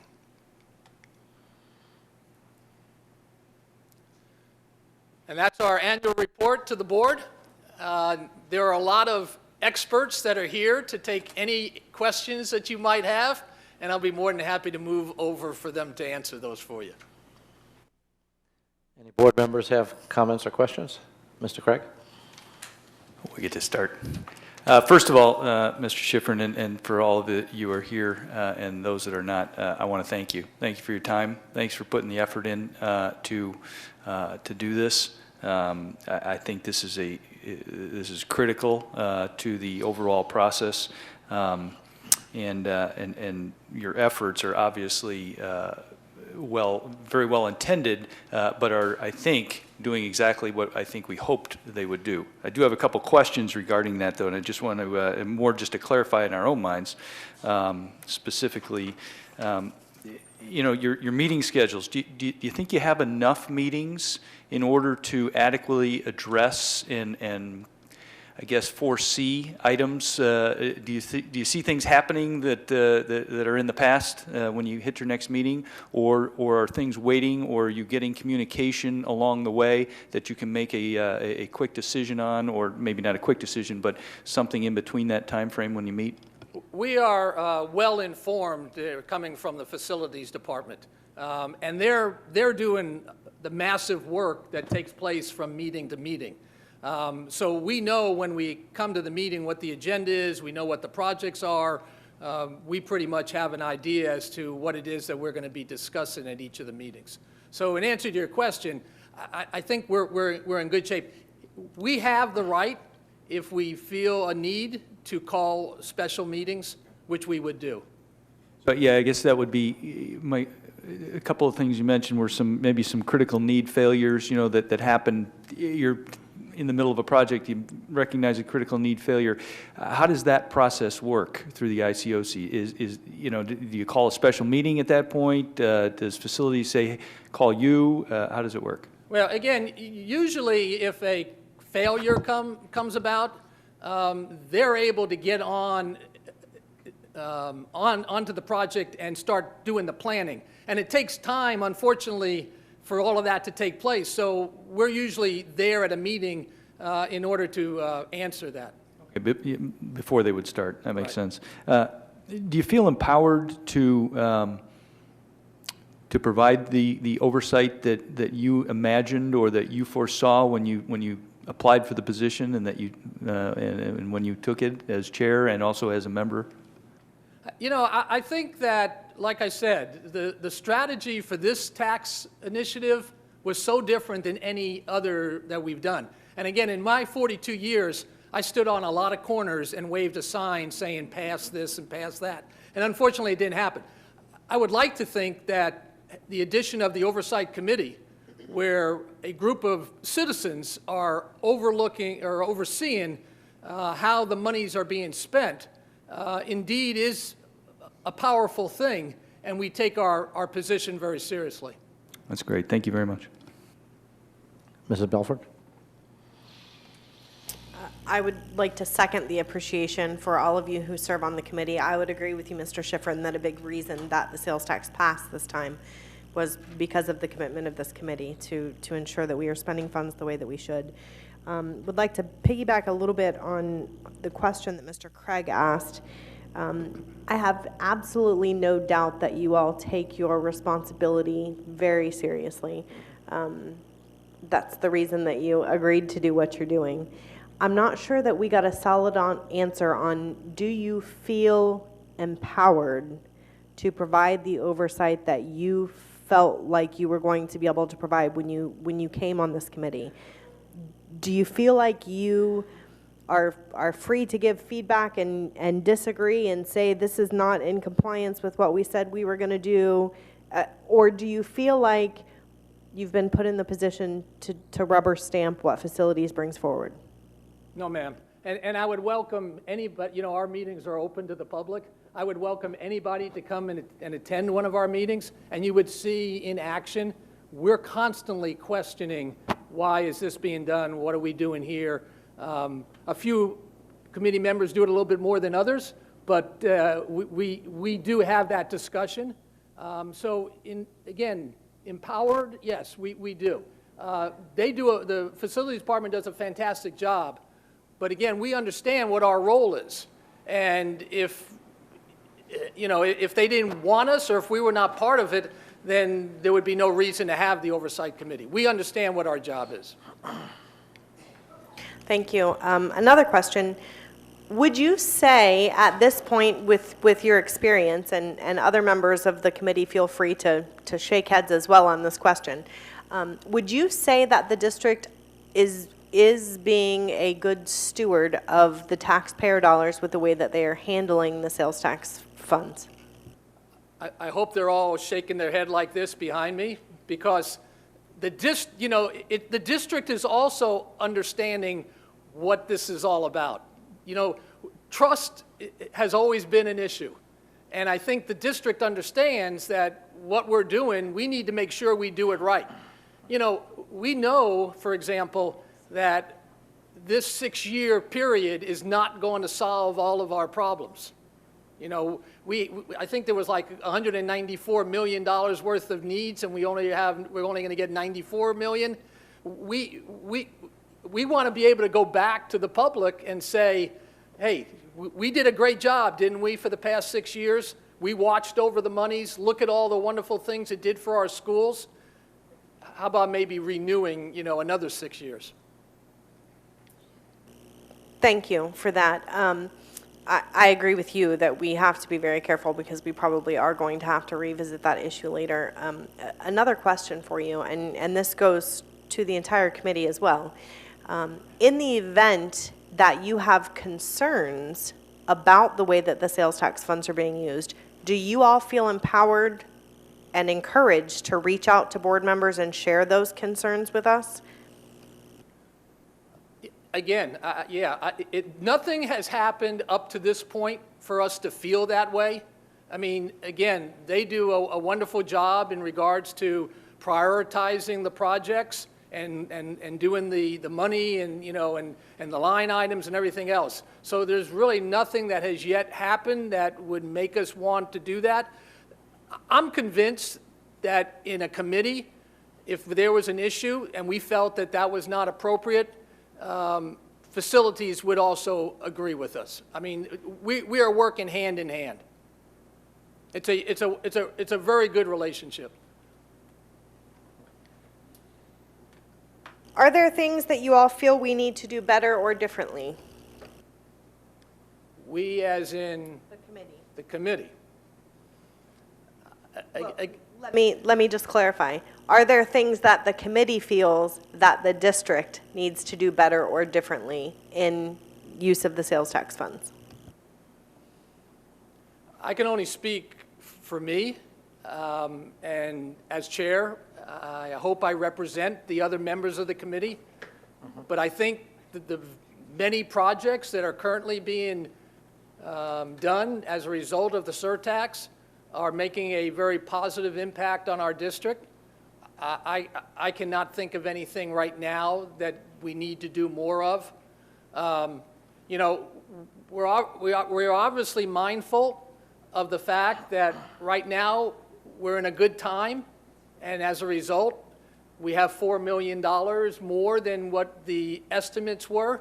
But we also understand over the next 5 years, things could get worse, and then we're going to have to look at, doing some different things. But right now, we're in good shape. And I think this is my last one, and then I'm going to pass it on to the rest of you. I'm sorry. The policy that we are looking at later in the agenda basically states that the amount of sales tax revenue over and above our estimates would be divided percentage-wise the same as the initial division among the different categories of funds, correct? Correct.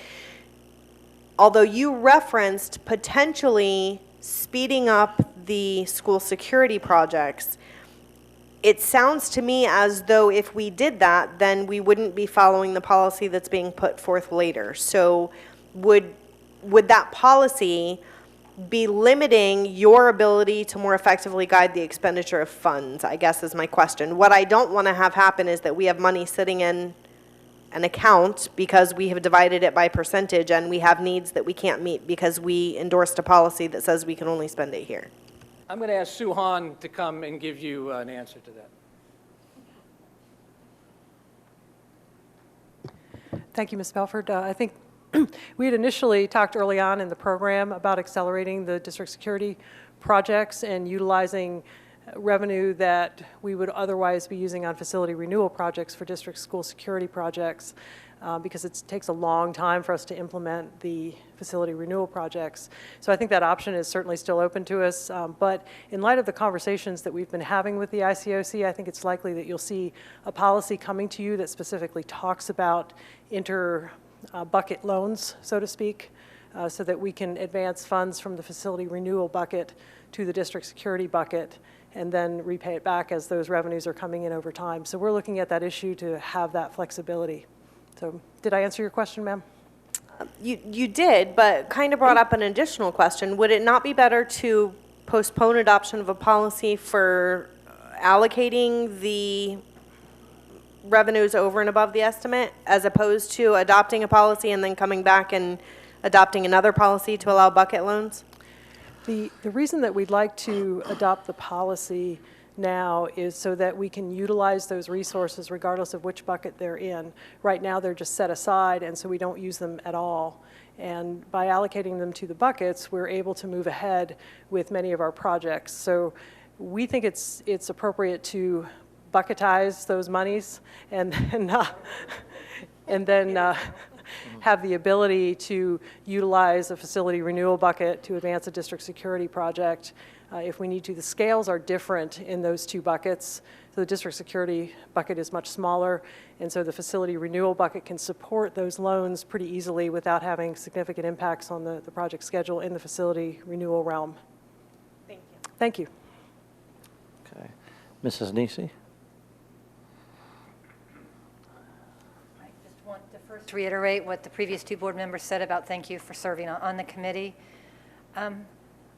I appreciate your confidence that all of your board members feel the same way that you do, Mr. Schifrin, but it was hard reading the body language of everyone behind you and those not here about whether they felt the same way or not. So I'm going to ask that they get shared either through Pam, through you, or through someone in facilities.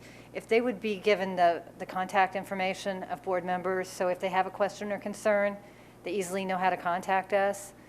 And I'm going to ask that the board members be given their contact information, because I think I would just like to contact a few of them. It's very intimidating. I know you're very comfortable talking with us in this format. I'm to the point now after 11 years, I forget the camera's even on sometimes. But I would like the opportunity to talk one-on-one with some of them and just get some feedback myself. And I have a feeling maybe some of the other board members may want to do that too.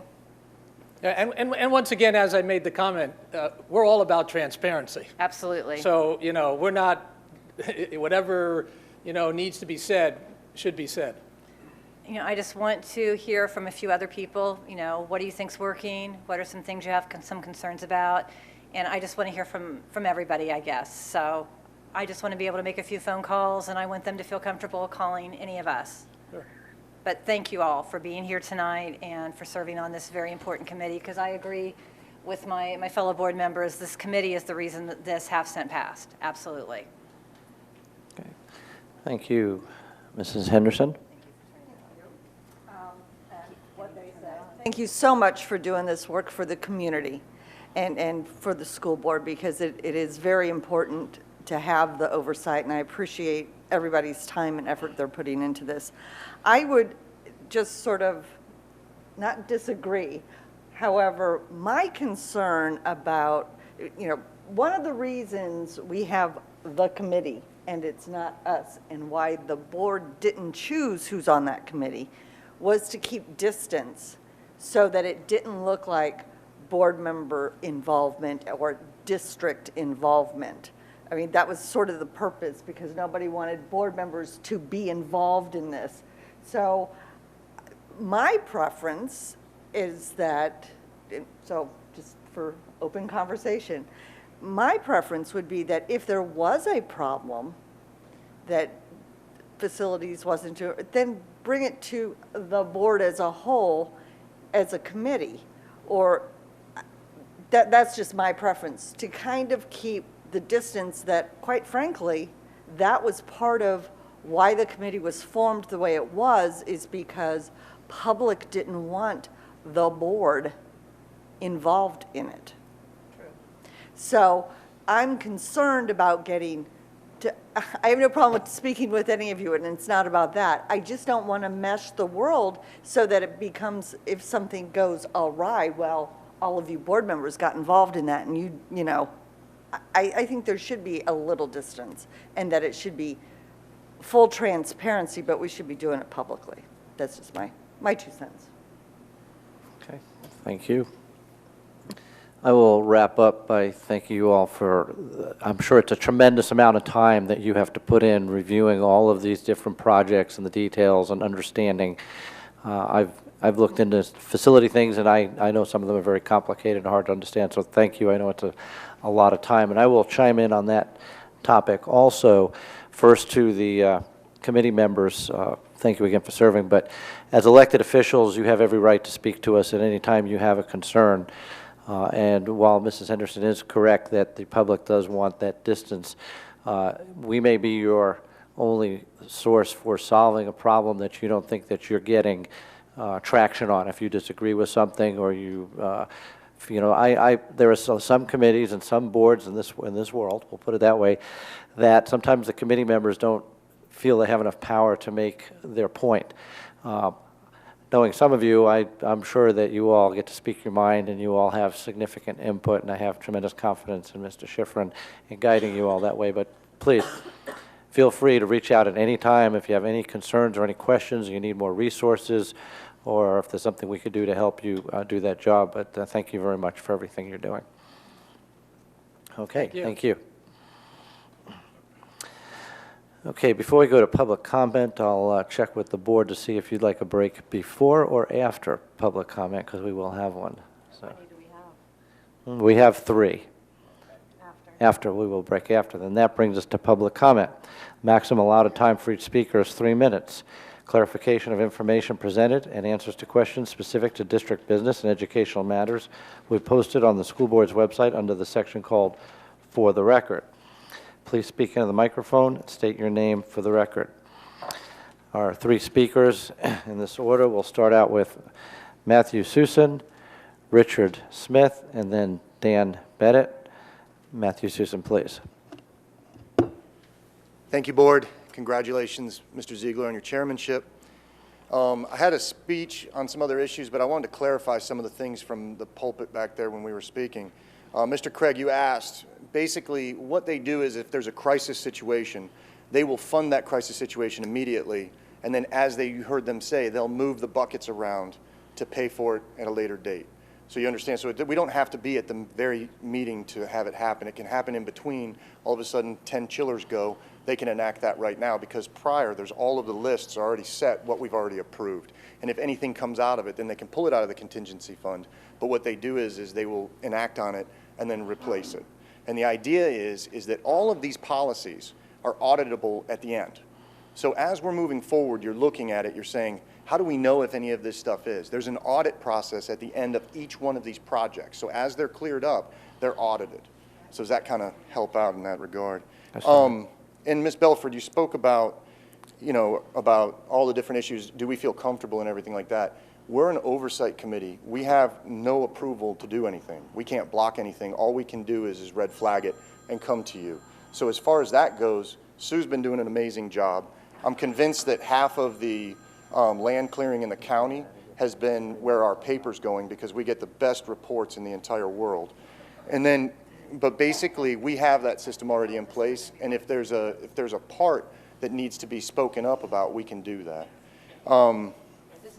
And Ms. Belford, you said, is there any other area, that specific issue that you spoke about with the contingency funds and all this stuff, is dividing it, and do we need a plan? Basically, we said that we said that exact same thing in the meeting. We said that there was all these issues that might come up. We don't want to be pigeonholed. And the district said under Ms. Preston that, yes, we can move the money around to make it work and then pay it at a later date. So that's what happened. So I just wanted to kind of clear it up and say that there is not a person over here that doesn't agree that Gary Schifrin's doing an amazing job and that Sue is doing an amazing job too. And that all of the audit process at the end of it will be where you look for the devil in the details, and I think where the big fight's going to come for our next years that we have coming up to try to reenact this piece of legislation. I had a piece that I was going to talk about for the... Susan, Mrs. Niesig suggested that that be a reply to some of the questions, so if you had another issue you wanted to speak on, I'll grant you your 3 minutes for that. I appreciate that. The one other thing that I wanted to say on that issue real quick is that we have to be careful when you say that you want us to come to you, because we read the Sunshine State laws, and I would make sure that our Sunshine laws don't, because we're an elected official, you guys are elected official, and we're talking about future items. Just make sure that that's clarified that we can do that, that's all. That's fine.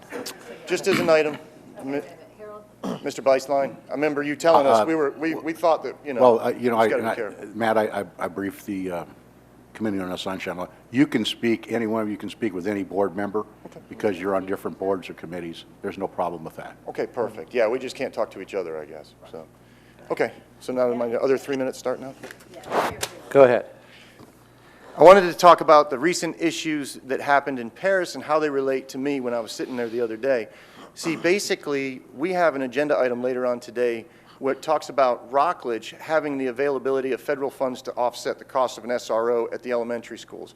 I feel really, truly about this being a huge line of defense for us, and the availability of not having SROs in any of our elementary schools scares the ever-living you-know-what out of me. Because we have currently only one in Cape Canaveral, the two in Rockledge, and I think there's one or two littered in the rest of it, but our elementary schools do not have SROs inside of them right now. They pair times with the high schools currently, but there may be an opportunity here with federal funds to draw down from the way Rockledge did it, is to actually have the other cities apply the same way to offset the funds so that we can get that piece of district security. And the reason that it comes to with me is when I was a speaker, or when I was a teacher at Space Coast High School, we had bank robbers that broke down out on 95, and our school went into lockdown, okay? The shooters came all over campus. They weren't on campus, they were right outside. The police were there, and we had 4.5 hours where we were locked down. Kids, there was no direction, there was nothing. Kids were using the restroom, certain teachers were letting them out. There was no overall plan. So what I came today to talk about is what Robert Spinner put in place was an amazing opportunity and plan that the district could actually adopt as a plan and put it in. We practice 12 fire drills or 6 fire drills a year, but we never have a security plan that we say, in case there's a code black or in case there's something we need to put it down. What we did with Spinner is we had without any cost, you block the window out with a piece of paper. You shut the lights off, you put the kids into a corner. Now that's common sense and everybody here knows that, but every teacher doesn't enact it. So what ends up happening is they have a security plan with a security box that has an actual blueprint and a sweep plan for every school. So when security would come on, they would lock the box down, the police would come on, open it up in case there was a code black, and if there was a shooter on campus, they would be able to go in triangulated format through the school to create the security plan and lock it down so that the kids would be safe. Currently, there's nothing like that in any of the schools that I was ever a part of. So what I would say we needed to do is put together a booklet and a security plan that does specifically issues just like that. And that's pretty much where we were at. At Vieira High School 2 years ago, we had a shooter that was over here at the county, and there was snipers on top of the roof. And I was inside my classroom sitting over there. We got put on lockdown. And what ended up happening was we didn't know what was going on. There was an email that went out that we were on code black. But I was sitting in my classroom with shooters on the campus. We're getting texts. There's guys moving all over the place and everything else. It wasn't true. The guy was in lockdown over here, and us as teachers were scared. So I put all my kids in the corner, locked it down, and all of a sudden I heard footsteps coming down the hallway. And I didn't know what it was. And it was Miss Huffman that was the dean coming by to check, but nobody told us. So the bottom line is that there's a disconnect there, and I would like the district to put some policy together and run it through the school board. Thank you. Thank you. Mr. Richard Smith.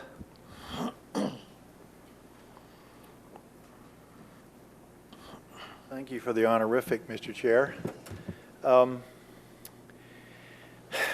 Sadly, The evaluation system remains a challenge. 1, predetermined scores for the beginning and the final scores by the administration cast this system out of the category of being an objective measurement. And by that I mean teachers have been told at first in a particular category, such as higher order thinking, they will get certain scores. That has eliminated it from being an objective measurement of anything. Secondly, although the board, in my view, wisely elected to agree with BFT on removing VAM as a factor in pay raises, teachers are still justifiably proud of their final score. There's a problem with the VAM scores being considered so that the top score for primary teachers is impossible. It should be noted that the district personnel have been extremely cooperative in attempting to solve this problem, but it remains a difficulty that is yet to be solved. Some administrators persist in using the evaluation system to micromanage teacher actions. A particularly distressing practice is to instruct teachers on details of how the lesson plan should appear. This violates the contract because the contract says there is no particular format for the lesson plans. Now, you know, teachers are professionals. They feel disrespected when that happens. They also can read the contract and understand that shouldn't happen. But when your boss is standing in front of you in a faculty meeting telling you this is going to happen in your lesson plan and this is going to happen, teachers are, you know, justifiably upset to hear that. There's a practice that is also distressing in that things are said in such a way in a faculty meeting that it is quite clear to everybody what is being desired. And, you know, I can't hand you a piece of paper to show you how this happens, but I can assure you this is happening often enough that it's a problem around the county. Here's what I'd like to suggest as a solution. I would like to ask the board to consider a workshop on the evaluation system so we can discuss it in detail and look at the guidelines and the rubrics. I am aware that in the spring of 2016 we have a senior district staff meeting about the evaluation system. I'm aware of that. But I'm asking the board to meet in a workshop so that the members can be made aware of specific issues. I can't do that in 3 minutes, of course. I feel that much can come out of this meeting, not the least of which is giving a more positive view of the evaluation system by the teachers of the district. Thank you very much. Thank you. Next, Mr. Dan Bennett.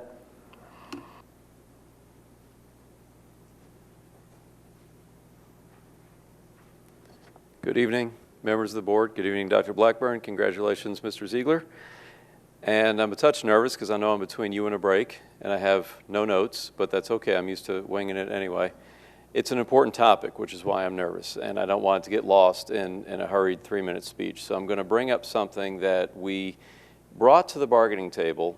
The district, we brought one piece of language. It didn't fly, and probably rightfully so, because it's not an issue that we can really address through the contract. It's something that I told members, we told our bargaining team, we said, we're going to address it after the contract is settled, because it really needs to be taken on by you guys through district policy with an awareness and with a caring. And I believe you'll do that, because Dr. Blackburn, you spoke directly to it during your interview for this job, which is when you spoke about there'll be a zero tolerance for battery, or excuse me, the word used was assault towards teachers.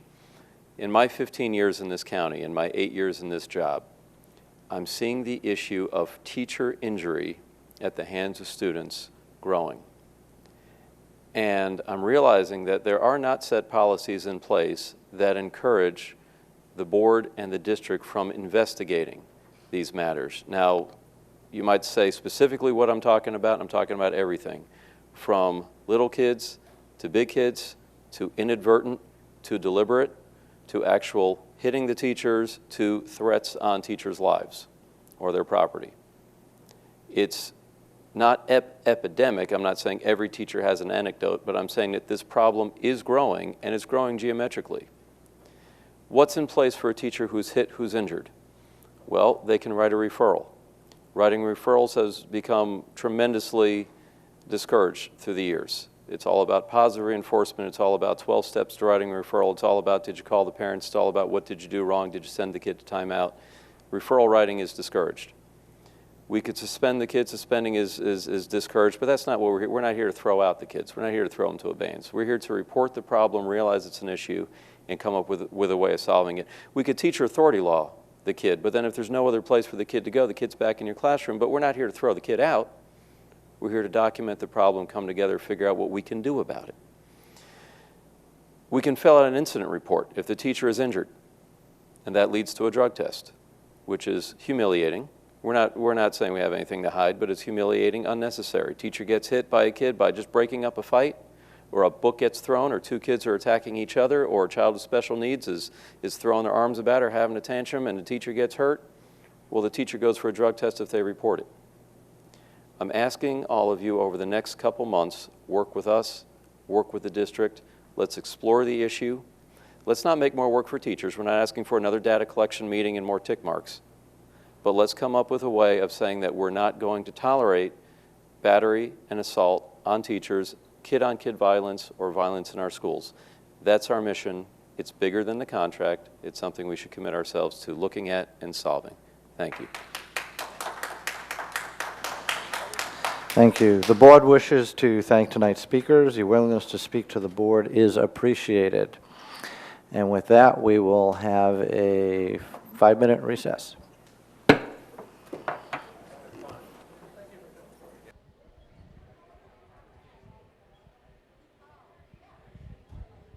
We will be live in 10, 9,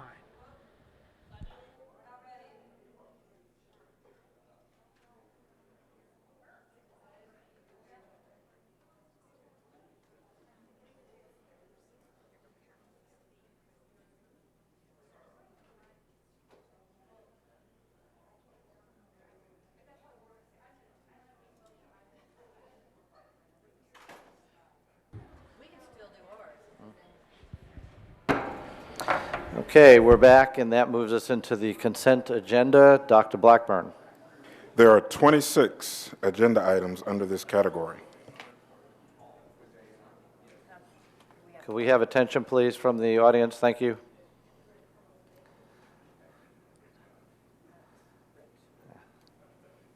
Dr. Blackburn.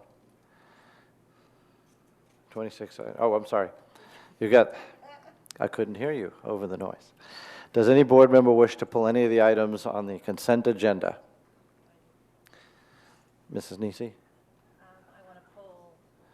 I want to pull F41, the SROs. Okay. Mrs. Belford? F42.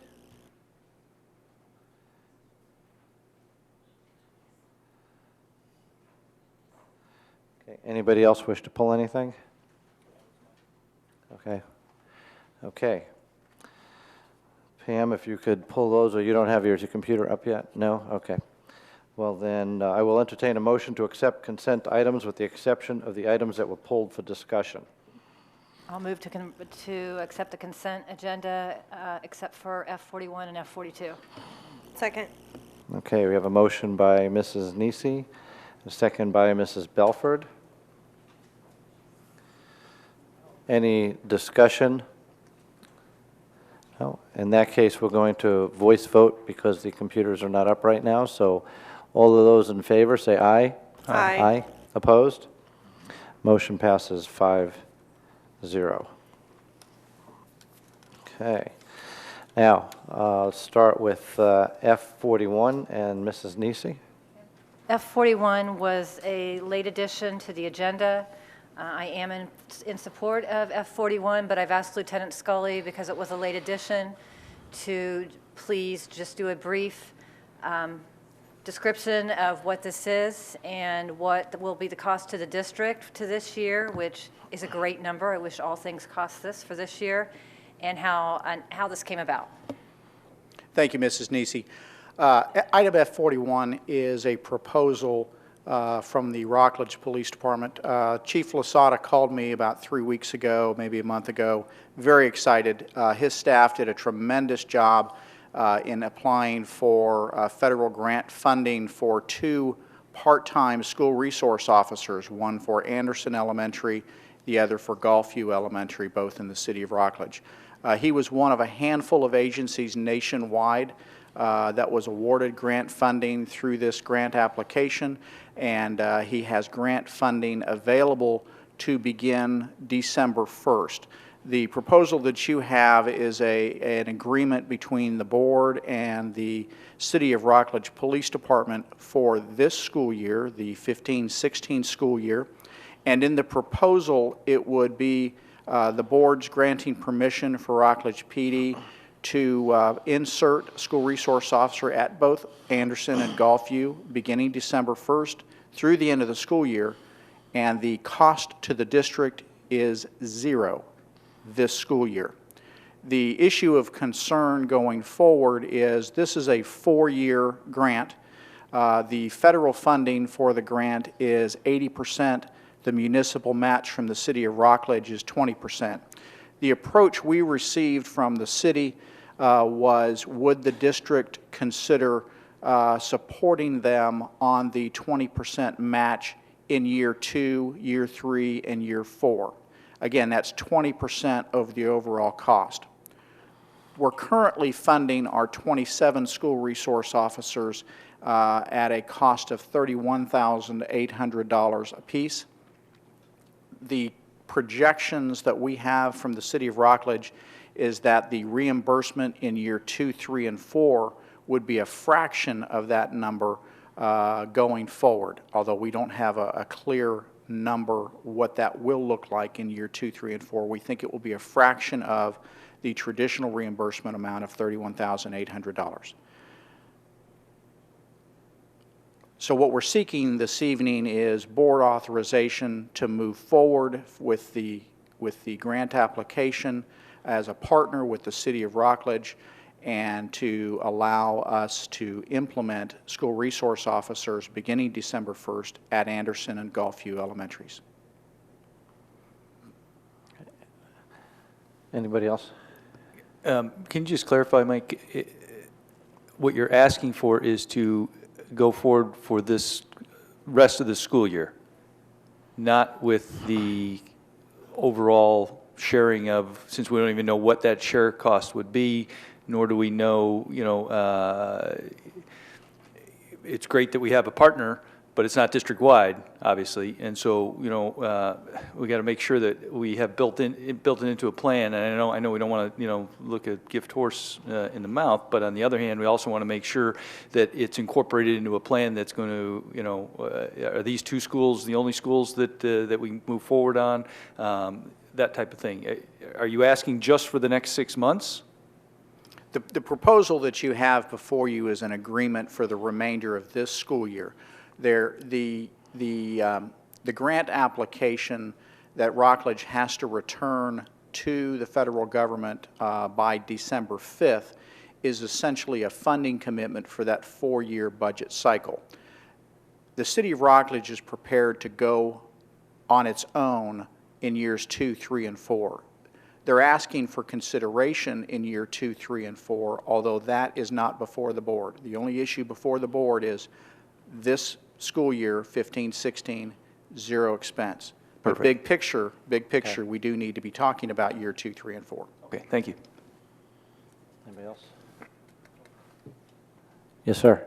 If I could just share, in conversation with the City of Rockledge, equity and long-term planning philosophy approach from a district perspective was a very big part of the conversation. And they understand that. They understand that we're about 50%, maybe less than 50% through our own strategic planning process, and that would include priority setting, allocation of resources, et cetera, et cetera. And so they're absorbing the cost for the remainder of this school year in addition to the grant funds, and they understand that we have to develop an approach, a long-term plan, prioritize for the future. As Lieutenant Scully said, they certainly would appreciate the financial partnership, but they understand that equity is a concern as well. So we need to have more conversations, more of a plan. But I will tell you, in terms of the equity piece, the behavior here that I think is worth highlighting is that a community, a municipality goes out, generates resources and puts us in a position to match, well, not even match resources. I think that's behavior worth promoting around the community, and to the extent that we can step up as a school system and partner to the extent possible, I'd like to really promote that kind of behavior. I agree. Mrs. Henderson? Yes, I think it's great that Rockledge has stepped up to do this, and I think what Mr. Susan was saying earlier is that maybe we could get other cities to think about doing the same kind of thing. Obviously, the matching grants is going to be the issue and the equity and all that. I did ask Lieutenant Scully earlier, because it is security, and if you're not getting to a school till year 6 or, you know, in the half-cent sales tax, could that money be used from the extra money that we're coming in to help pay for security in our schools, short of us getting something else in there? I didn't know. But he said he didn't think that that could happen because it wasn't in the plan. Because in our plan, it just says security. It doesn't say how. It's capital money, isn't it? Mm-hmm. It's capital money. So it's still security. But it's capital money. Oh, okay. So anyway, that was just a thought, that if we're having extra money in that area, we want security to get done first. This is one way that we are actually helping with our security. Okay. Anybody else? No? Oh, I'm sorry. I thought I asked already. You did, but I was kind of responding to the line of thought that Ms. Henderson was entering into there. And that is, in my discussions with Lieutenant Scully on the issue, one of the things that came up was we have Safe Schools funding that comes into the district. It is currently allocated for part of our SROs and then some other things as well. So there may be an opportunity for an increase in Safe Schools funding in the future, potentially. We don't have it committed as of yet, but there is that possibility there. And then, yes, and then in addition to that, there may be an opportunity to look at utilizing some of that Safe School funding for supportive SROs, and perhaps utilizing some of our sales tax funding for maybe some of the stuff that is currently incorporated in Safe Schools. So I do think that we have opportunities there as we go through the strategic planning process and we make sure that we are aligning our resources with our priorities. I think that we will have potentially some wiggle room there on the issue.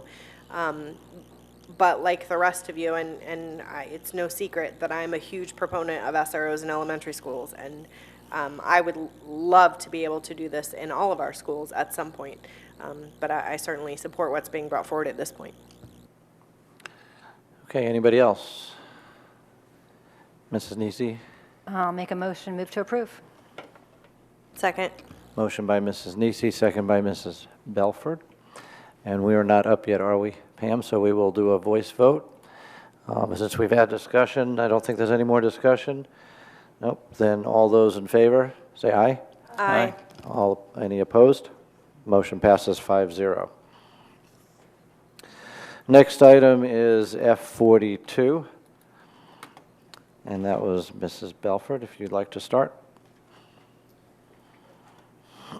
So I pulled this issue. We're given a recommendation as to the board salary, and in previous years, the board has always agreed to freeze the salary of the school board members at the same level as a beginning teacher.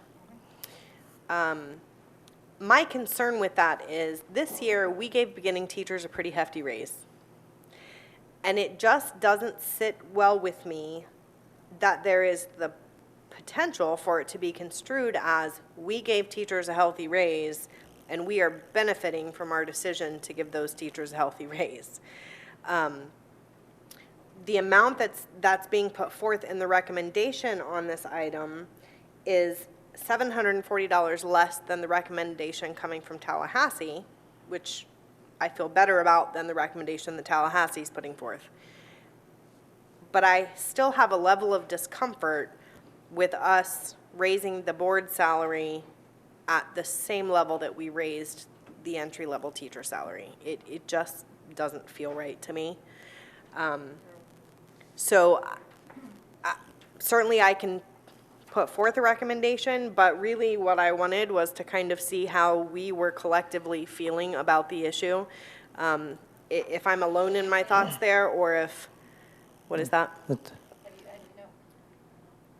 I didn't know if you had seen this, where the board salary back in 2007, 2008 was at its highest at $38,290, and then we voluntarily took it down to $36,000, where it's been ever since for the past 7 years, except for when we went, except for last year. So I just want you to be aware that we haven't given ourselves a raise either for those length of time, and I just want you to see where it's been, where it could have been during that time too, and I just didn't know if you would pass that down.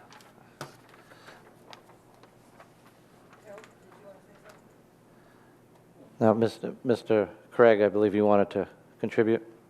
Yes, and I was going to pull it as well, so thank you, Ms. Belford, for doing that. First, I think there are two issues. First of all, just from a procedural standpoint, I'd ask that the chair from now on, I don't think it is appropriate for staff to be recommending a salary for the board. I do believe that as the chair should be bringing that forward.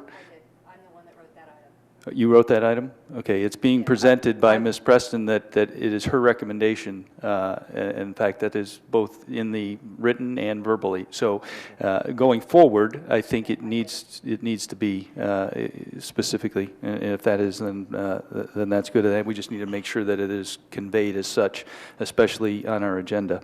John, she actually called me and actually was going to write it as board discussion, and since I was chair at the time, because it's actually been written in years past as the beginning teacher salary, I was chair at the time.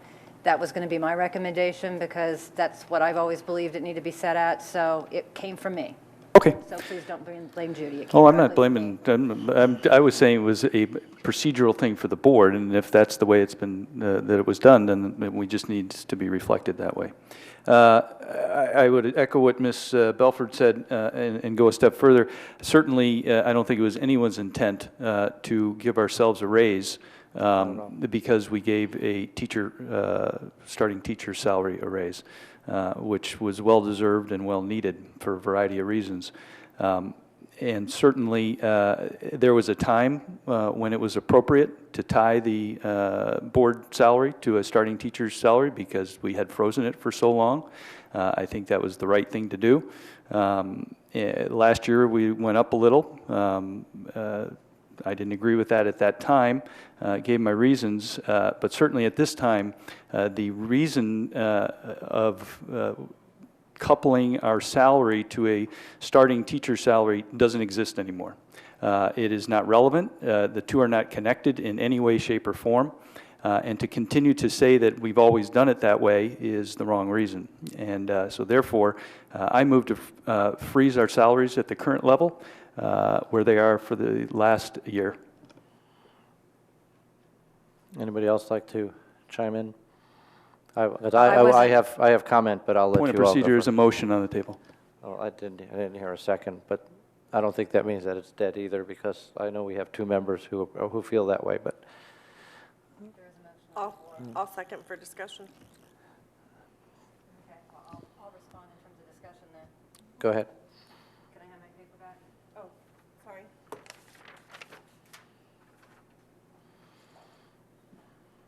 you turn my... Sure can. Okay, well, I'm going to give a history lesson then, since I've been on the board since 2004. Okay, prior to 2002, we didn't even have a choice in this.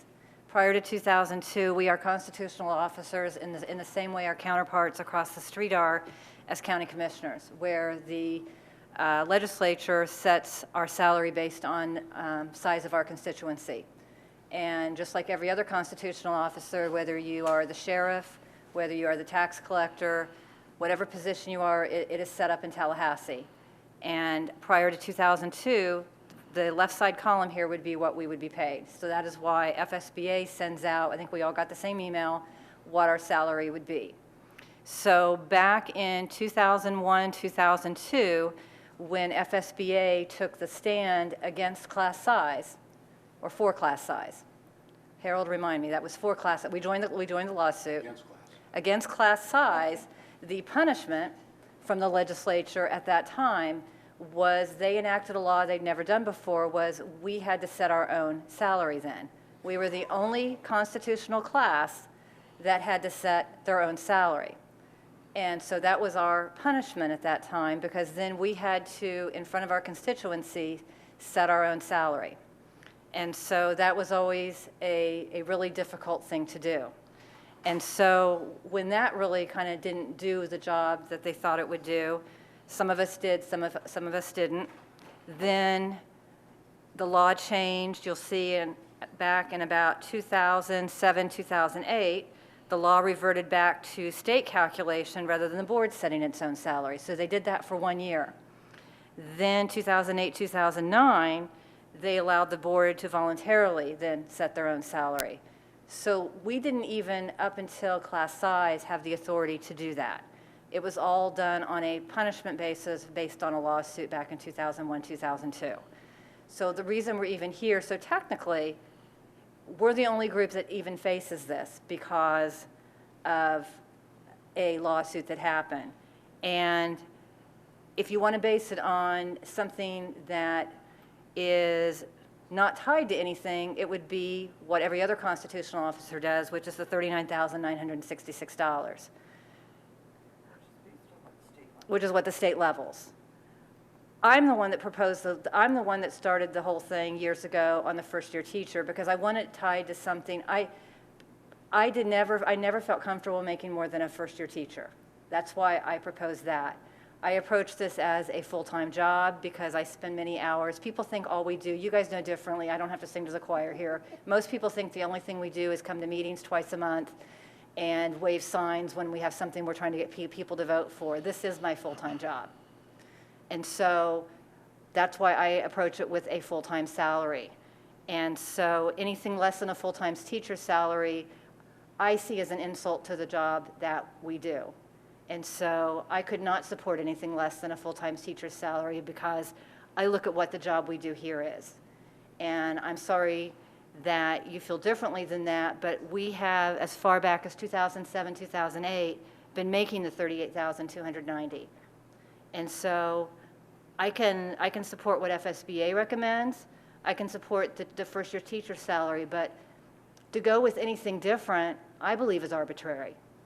You need to have a measure that you're going to agree with. And you know, one of the things that I get frustrated with as a board member, and I've heard both of you guys say, is that the only time people pay attention to us is when it comes to taxes. When we're out there on the street, we're the equivalent of county commissioners when it comes to constitutional officers. But the dog catcher will get recognized before a school board member does. These people don't think of us out there. We do ourselves a disservice if we continue to, even in these determinations, lower our own credibility. You know, where do we draw that line at? What do you think your value is, John, in terms of a school board member? You know, what is your value? I think what we do to educate children and the decisions we make here is every bit as important and valuable as our county commissioners. They're making $58,000, $59,000 over there. I'm not asking to make that. I'm asking to make $39,000. I don't have an office. I don't have a staff. My office is a laptop computer and a cell phone. I answer my own correspondence. I answer my own phone. I'm making $20,000 less than a county commissioner, and I don't think it's too much to ask for to make $39,000 a year. It is a full-time job. And so I think it should either be tied to what FSBA says, what the state constitution people have said that we should generate, or first-year teacher salary. And I think it is underrating what we do as school board members to say anything less. And that's my opinion. Mr. Chair, can I respond? Go ahead. Thank you for the history No, that's a lesson, history lesson. and I understand the history lesson. Again, that's past. No relevance to this whatsoever. And whether you think it is or not, it really doesn't matter. The law is what it is today, and we operate under that, not what was 10 years ago and what could have been and what might have been and why they did it. I look at it as not punishment. I look at it as a leadership opportunity. This is an opportunity to show the district exactly what you do as a board. Absolutely, I think everybody should argue their salary in front of the public. I think it's a great idea. So not a punishment whatsoever, nor do I really care how it came about. But to respond specifically to your question about what I think is the value of my time and me as a school board member, first of all, pay doesn't define my value. And if you're doing it for the pay and you think that pay defines your occupation, then I'd suggest that you maybe go find something else. I'm sorry, but that's a leadership thing. You know, pay does not define your occupation. You and what you do inside the position defines your leadership style and your occupation. Amy, I know you're shaking your head, but you just told me that you need to have that pay, and if we don't get that pay, it's a disservice to this position. That's not true. I'm sorry, it's not. And you know, if you feel that you're worth an extra $1,300 this year or whatever the increase is, that's fine. I'm giving my opinion that I truly do not believe that it is in the best interest of the board, that it is in the best interest of our teachers. We're talking about $6,000 to $7,000, and I don't know, I didn't put the wrap in there, so I'm not exactly sure how much really it is, because there's salary and then there's wrap as well. So there might be a little bit more, but that can fund quite a bit of things. That could fund the hippotherapy program at Milo that I visited for almost an entire year. That could fund you know, school supplies at the school zone for multiple teachers. You know, yes, you say that it's arbitrary, but now we're moving the bar, and so when do we decouple it? Do we decouple it when it goes obviously above what, you know, hopefully we start paying our teachers even more.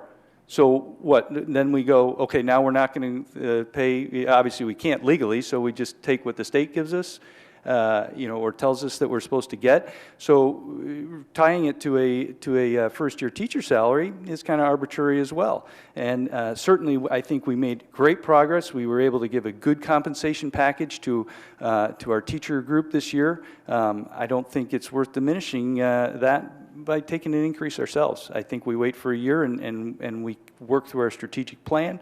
We put a plan on the table that shows that we worked hard and that we know exactly where this district is going to go, using our leadership that we hired and our superintendent, and that's why I made the motion. Mrs. Henderson, did you want to join in before I comment? I actually agree with Amy. I think it needs to be tied to the teacher salary, or you need to do what the state is offering. You know, I also agree, Mrs. Nisi, I mean, this is my full-time job. I don't have 3 or 4 other jobs or retirements or anything else coming in that other people might have. But it's not really about the money. I do just, per se, I just think that it needs to be either one or the other. To just pick a number out of a hat to make Mr. Craig or Mrs. Belford happy, it isn't going to work either. So I say you either do it with the teacher salary or go by the state. That's mine. Thank you. And I'll give my two. Go ahead. There has been a few decisions up here. You know, you want to talk about $7,000 here or there, but there's been a few decisions by this board that has wasted way more than that. You know, I'm going to start off different. I'm going to start off and say fellow school board commissioners, because that's part of the point that Mrs. Nisi was making, is we are equivalent to the commissioners in our authority level, which is a different area that we govern. And we have a constituency-based comparable. We have a staff much larger. We have I personally think, a far nobler or more noble mission because we're serving kids. However, the state has slapped school boards down numerous times. They've done so even with legislation that they try to push through to totally eliminate school board salary and just pay, I think it was $100 per meeting is what they were proposing. So school board members have not been, commissioners I should say, have not been seen in the same light. And the issue is, personally, I don't, the amount to me, Mr. Craig and Mrs. Belford, is irrelevant too, whether it's up or down 1,000 or whatever.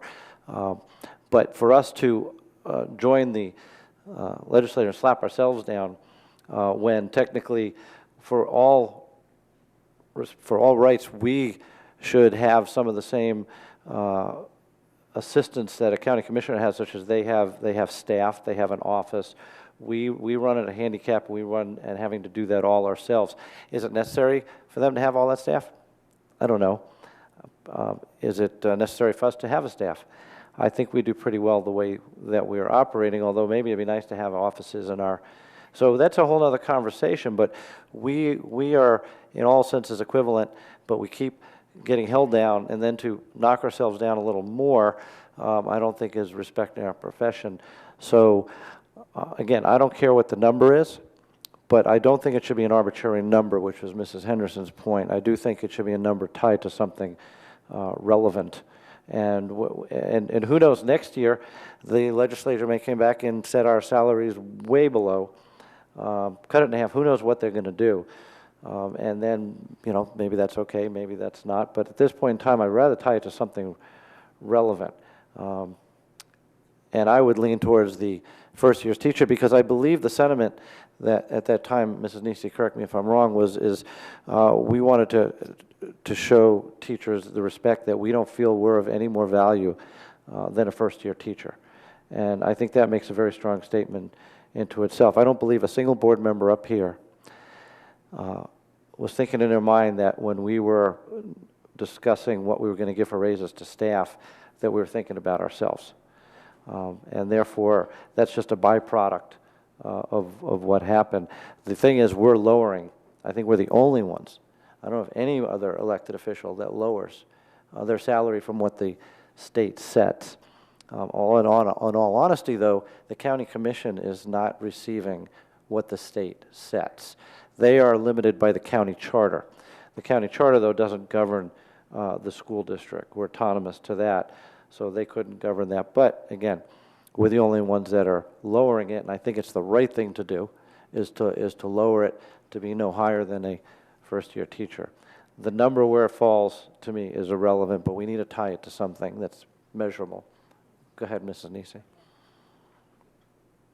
First comment, if I said it was all about the money, it was never my intentions on that, John. So if I came across that way, my apologies for that. I do want to remind both of you that you could always do what I did my first 2 years on the board. Mr. Beislein, you'll probably remember this. I argued vehemently with my board members on the salary that they set because it was a couple $1,000s more than I thought we should be making. And for the first 2 years I was on the board, I took that extra $2,000, I had it drafted out of my paycheck. It went into the Brevard Schools Foundation, and at the end of each year I had that pulled out, and I went around to each one of my schools and I had checks taken to those schools. And anyone can go back and take a look at that. Each one of my schools got a check for, I think, $250 out of mine, and so that I wanted to make sure I always made less than what the teachers made. And so that is always an option. If you're not comfortable with what you're making, you can make arrangements to have automatic withdrawals taken out and have the money go to the school of your choice. And I forgot, but I did do that. If you recall, Harold, when I didn't agree with what the board members made, I had money taken out and sent to the schools of my choice. So that's always an option. Then I'll amend my motion. If you want to set it to something, I will amend it to 0.038% below a starting teacher salary.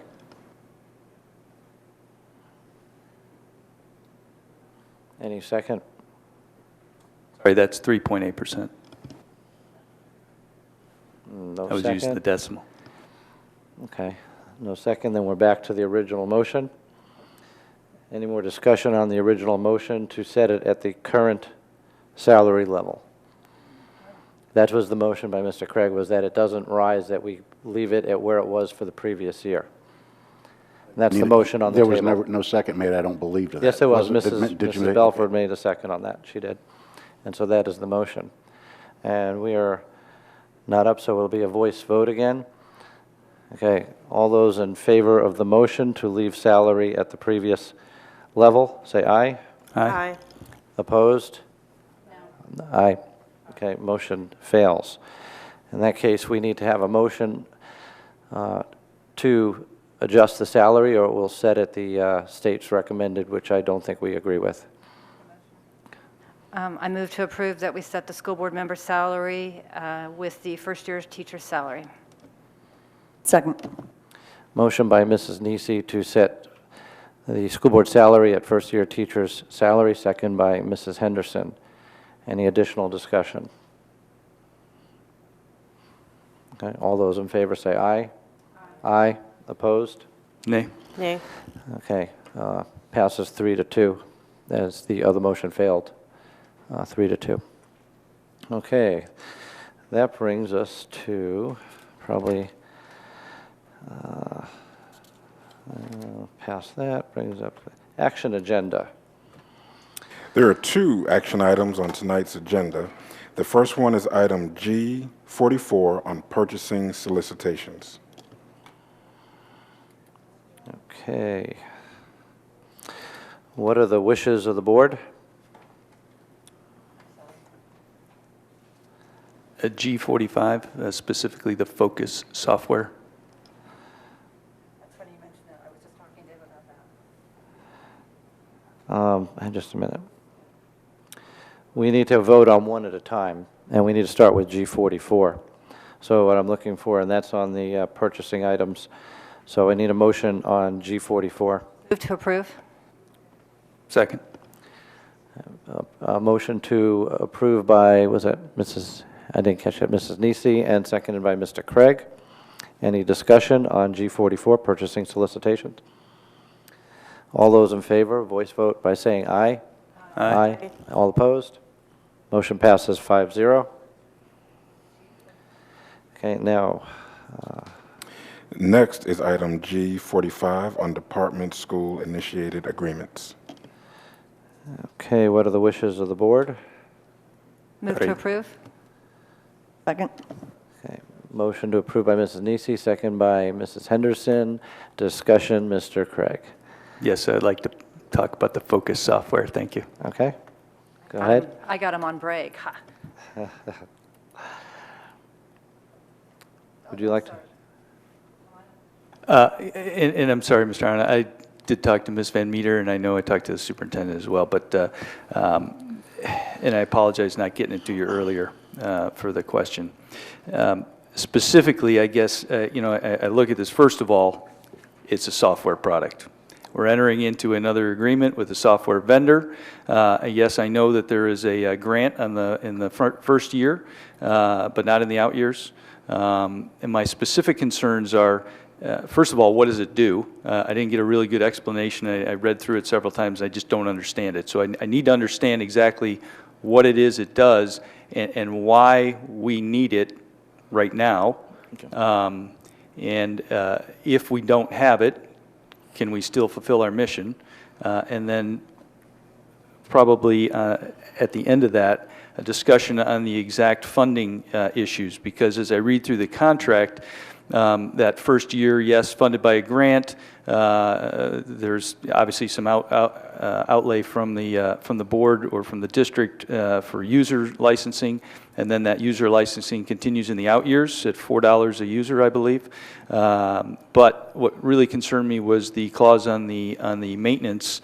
It's a time and material contract, which means I don't really know where you have it budgeted at and what that time and, because time and materials can expand very quickly. And anyway, if you can address those items, I would like that. Yes, sir. To answer your question, could the district do without this? Yes, they could. However, let me just tell you a little bit about what the product does. The product itself helps us with our administration of the data that gets sent to Tallahassee. Our data is completely different than the K-12 world data. We have to, we have to do it, 3 times a year, kind of like FTE. However, we do report on hours, and we also report on completions, pre-testing and post-testing. And one thing this program does, it does free up a lot of man time and a lot of manpower having to figure out when a student has pre-tested and post-tested, and the computer itself, the system itself, will automatically figure that out for them. And a lot of our teachers in adult education are part-time teachers. They're not contracted, so that saves a lot of potential planning time. It also helps us with attendance of the student stuff. Currently, we go in and put it in AS400. This allows it to, help out with that. It also helps us during the registration period. I would encourage everybody to come to our centers during the registration time. We have to handwrite receipts out to students. We have to tell students to go get money orders. This allows students to, to pay by credit card, debit card, and not have to tell a student, you have to go down and get a money order, which, as a man coming back from my business background myself, I know that that's just not good for business. We want to be able to, help students out. And also, we're actually using triplicate forms, actually, when we do the registration process, where we have to handwrite it, somebody has to enter it in the computer system, and then the guidance counselor puts the classes in, and then they have to go in and put it back in again, and then the student goes off to class, and then they put the LCPs on that form, which is literacy completion points. It is a very long, drawn-out process that's basically from the 1970s or 1980s. We're really trying to get the up to speed and have that thing. And if you come in during registration time and we're having to handwrite receipts out and so forth, it does frustrate a lot of students. I get a lot of complaints from students. Why can't we do credit card? Why can't you take cash? Obviously for cash, there's reasons why. Why can't you take our personal check? Those are questions we have to answer over and over. If we give students options, I believe that it'll make our staff's life, our teachers' life, that much easier, and most importantly, our students' lives as well. And the data itself, once it's entered in, it automatically, just goes to Tallahassee. Now, the cost that you asked, yes, the state of Florida is paying the $178,000 upfront cost. That includes the training of the program. That also includes the initial implementation thing, which is the heavy brunt. And then the annual fee beyond that is about $33,000 a year. That's what we estimate. It's based on per students. And of course, that could fluctuate by the number of students you have and the less students you have. And the funding itself, we can easily pass it on to the student with the registration fee if we wanted to go that route. Or, we use student tuition money because the state of Florida does require we charge $30 per semester per student. That's required by law. And that's a little bit about the program. Thank you. Yeah. The out years maintenance, though, I think that's where I have my concern, because it's not a fixed price contract. It is a time and materials, which means you call them up and then the clock starts ticking, right? So. And travel's included and all that type of stuff. So do you have an estimate of what that could be? Are there other counties using this? You understand my concern? Yes. Time and materials is great from a vendor standpoint because it's an open-ended, I hate to use the word, but it's an open-ended checkbook. I mean, it is. Because they can continue to add that time and materials on as needed. There is no ceiling built into the contract. So that's where my concern lies. Yeah, the other districts that use it, Osceola uses it for their adult ed programs. Broward County was actually the county that originally got this funding from the state of Florida, and they're the ones coaching all the other adult education departments throughout the state of Florida that want to, move on with this particular program and so forth. There's an $8. It's basically the way I read it is it's $8 per student per year for all these maintenance costs is what I'm seeing. Because there's 2 sections. There's one that's $4 for the point of sale, and there's one for $4 for the actual database part. But those are the user costs for the licensing fees, not for the maintenance. Okay. I guess according to the contract. Yeah. I really don't know. Okay. Actually, I'm reading here that it's maintenance per student also, so I'm not sure where and I understand time and materials is open-ended, so I'm not sure what that is relevant to. I would assume, knowing a little about contract, it's probably if our support staff couldn't assist, or something outside the scope of regular maintenance. Is this a web-based Yes, it is. app? It's web-based, so it's hosted by the vendor. So yeah, I guess I couldn't imagine us then in that case, or even why there would be outside time and materials maintenance. But as you said, that if need be, this could be partially funded out of fees from registration. But we also have to look at the fact that we're getting more from the state than we're contributing, correct? Yes, absolutely. Yeah, a whole lot more, And actually. you're expecting an efficiency of manpower by reducing time spent on doing this manually. Yeah, one example was the GED testing. When we moved over to an electronic version of that, before, students had to go get money orders, register. They had to come to the centers and register, and that took up all kinds of time. Now students themselves register for the GED exam itself completely online, and we administer the test, and we actually get a check in the mail. Just one check to deposit instead of a stack of money orders that thick. And it makes it a whole lot easier, and the student can schedule the time around them instead of 2 nights out of the month like we did before. And I really honestly believe that the efficiency and the customer service and the morale of staff and everything that comes into play here will be a big difference with this program. I guess the question that Mr. Craig is asking, which I understand, is have you got any indication from any of the other districts that's using this that they've had any excessive costs for maintenance? So far, no, I have not. In fact, my colleagues around the state really like the program itself. Like I said, it has its roots in Broward County, is where the state legislature gave quite a bit of money to Broward County to try to to work with their technical centers and their adult education programs. And the state legislature for the last couple of years has granted $3.5 million for this project for districts to pilot it and take it on. They're basically paying the upfront cost of $170-some thousand. Okay. Any other questions? We have a motion to approve. Voice vote. All in favor, say aye. Aye. Opposed? Opposed? Oh, okay. So those are ayes, so it's, yeah, okay, passes 5-0 then. Didn't hear. I have to get my hearing aid now. I'm going to start that rumor. Okay, what does that bring us to?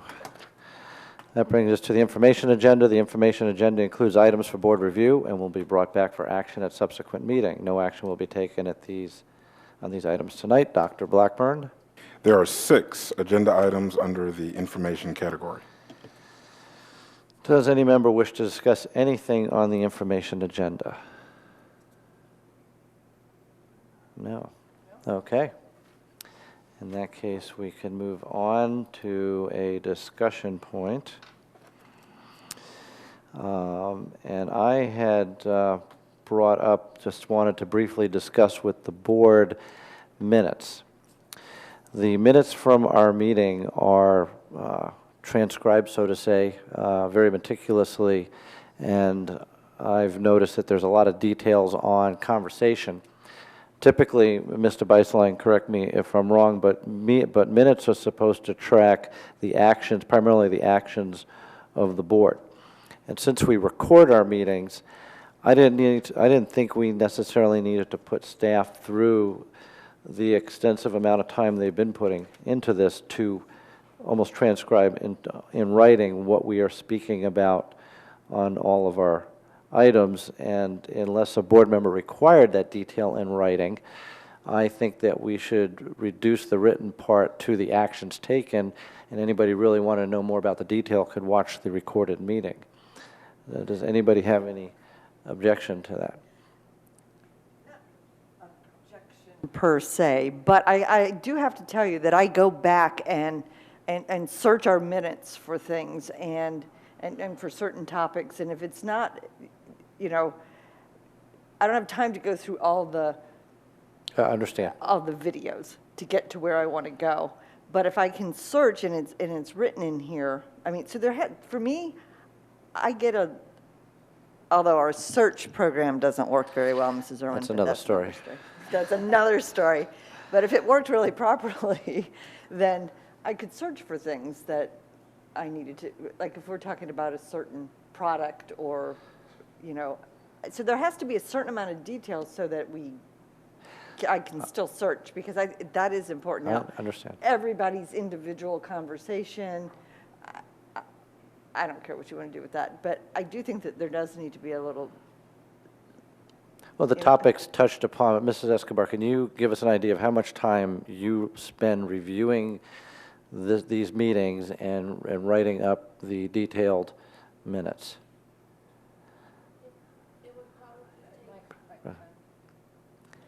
Like for this meeting, it would probably take me the better part of a full day to That's my go point. back That's a over. lot of time just for that. My point is, I think the written minutes can be a little more abbreviated. I understand the topics are important because if you're searching for something, where did we discuss this?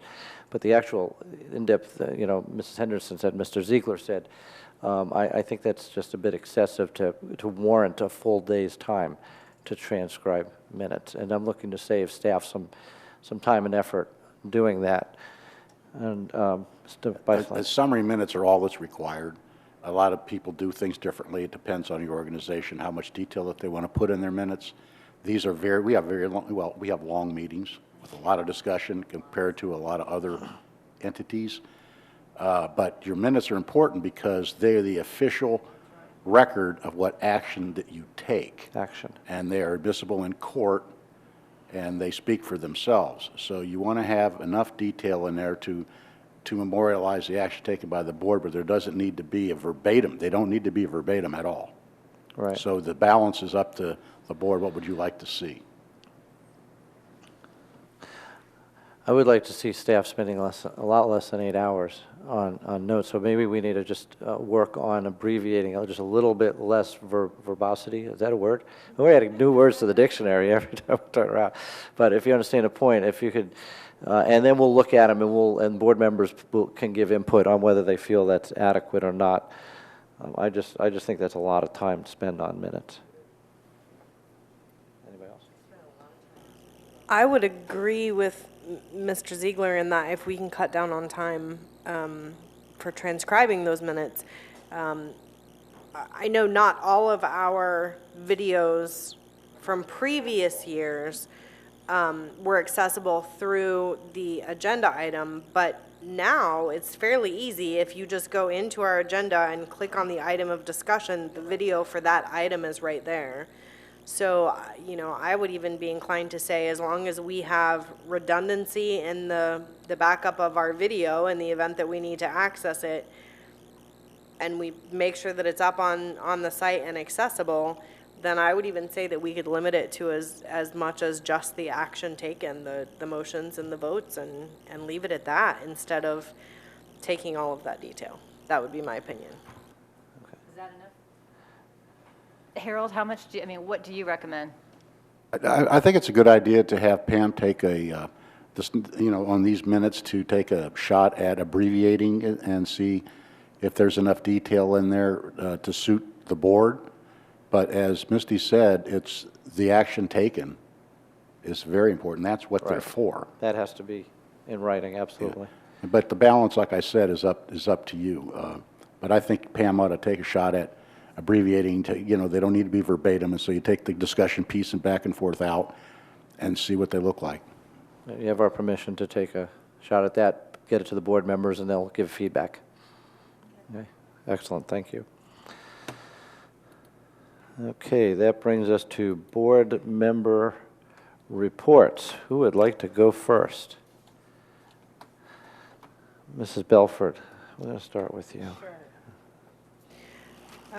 I'm going to keep fairly brief. I did want to mention that had the opportunity during November 6th through 10th to attend 3 of our school's Veterans Day celebrations. Was fortunate enough to go to Sea Park, who always does an amazing job with their Take a Vet to School program. And then on actually it's the 6th through the 13th that I covered it. On the 10th, I went to Apollo's Veterans Day program, which was also absolutely amazing. I was so proud of all of the students and all of the staff that worked so hard to make it happen. As I was standing there, one of the veterans came up at the end to thank the principal and said, you know, I'm 60 years old and I have never in my life felt this appreciated. So I felt like that spoke volumes. And then last Friday, I went to Atlantis Elementary where they were having their character assembly, which also happened to be a Veterans Day appreciation event where they actually tied in their character traits with the values of the various arms of our service. And they did a really interesting thing that I just wanted to share because as a mom, I loved it. They collected leftover Halloween candy and are sending it to the troops. Like hundreds of pounds of candy are being sent to the troops, which means that's hundreds of pounds of candy that our kids are not eating, which I think is phenomenal. So, and somebody can benefit, so I thought that was really nice. And then the last thing that I think I'm gonna share, I went to the Central Florida School Board Coalition ethics training. You know, we have to do our ethics training every year, and the Central Florida School Board Coalition did their ethics training last week, I think it was. I would strongly encourage my fellow board members to look into participating in that ethics training as opposed to the FSBA ethics training for next year. Much more interactive, much more focused on things that we as board members should be aware of, and really, honestly, much less painful than the one that we go through in Tampa. So hopefully you guys can take advantage of that next year. There was no cost for me to attend. I was able to save some money on my conference registration in Tampa by going to the Central Florida School Board Coalition one. And I even won a $5 Starbucks gift card from something that we did while we were there. So great opportunity, I think, to get that requirement out of the way. Okay. Mr. Craig. I mentioned earlier the hippotherapy. I went over to Mila at the invitation of the ESE coordinator there and saw their last session of hippotherapy. And hippotherapy is horse therapy for individuals with disabilities. My son has participated in it for years. And so I was really interested to see how it was included in the school. And I found out that Mila's not the only one. Oak Park does it as well. And I had a side discussion earlier today with Donna about equity across the county and whether or not there's anybody in the South that's actually doing it. We're not really sure. Both of these programs have gone in and out of funding through IDEA money. This year they're being self-funded by donations and community involvement, but really amazing to watch the kids, you know, riding not only the ESE students that were getting the benefit of the therapy, but the traditional students that were, you know, the 5th, 6th graders that were there as volunteers helping with the horses and being part of that entire evolution. It was very cool to see. So hopefully we can take a look at expanding something like that for individuals with disabilities as part of our IDEA funding as well. Also went to Sea Park for the Take a Vet to School Day. Awesome performance and a great tour of the school. It was the first time I've been there for that, and that was really neat. They did a wonderful job, and the kids program was awesome. Also got to represent the board at the Veterans Day Massing of the Colors at Eastern Florida State College. Captain John Sager from NOTU was the guest speaker. Gave a great and poignant message, and really it was really poignant to a school board member because I don't know if you've ever seen the Massing of Colors. I think this year they had 64 units represented, and any of those can be VFWs, they can be ROTC units, they can be a variety of different units that are veteran related.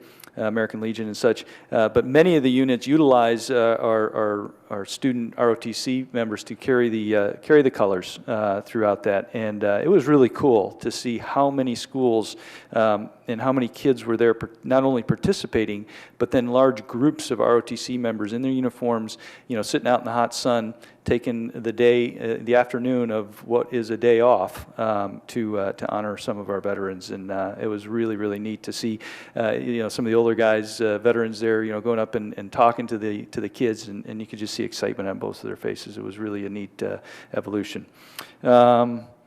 Got to go to Gulfview for the University of West Florida Superstar delivery.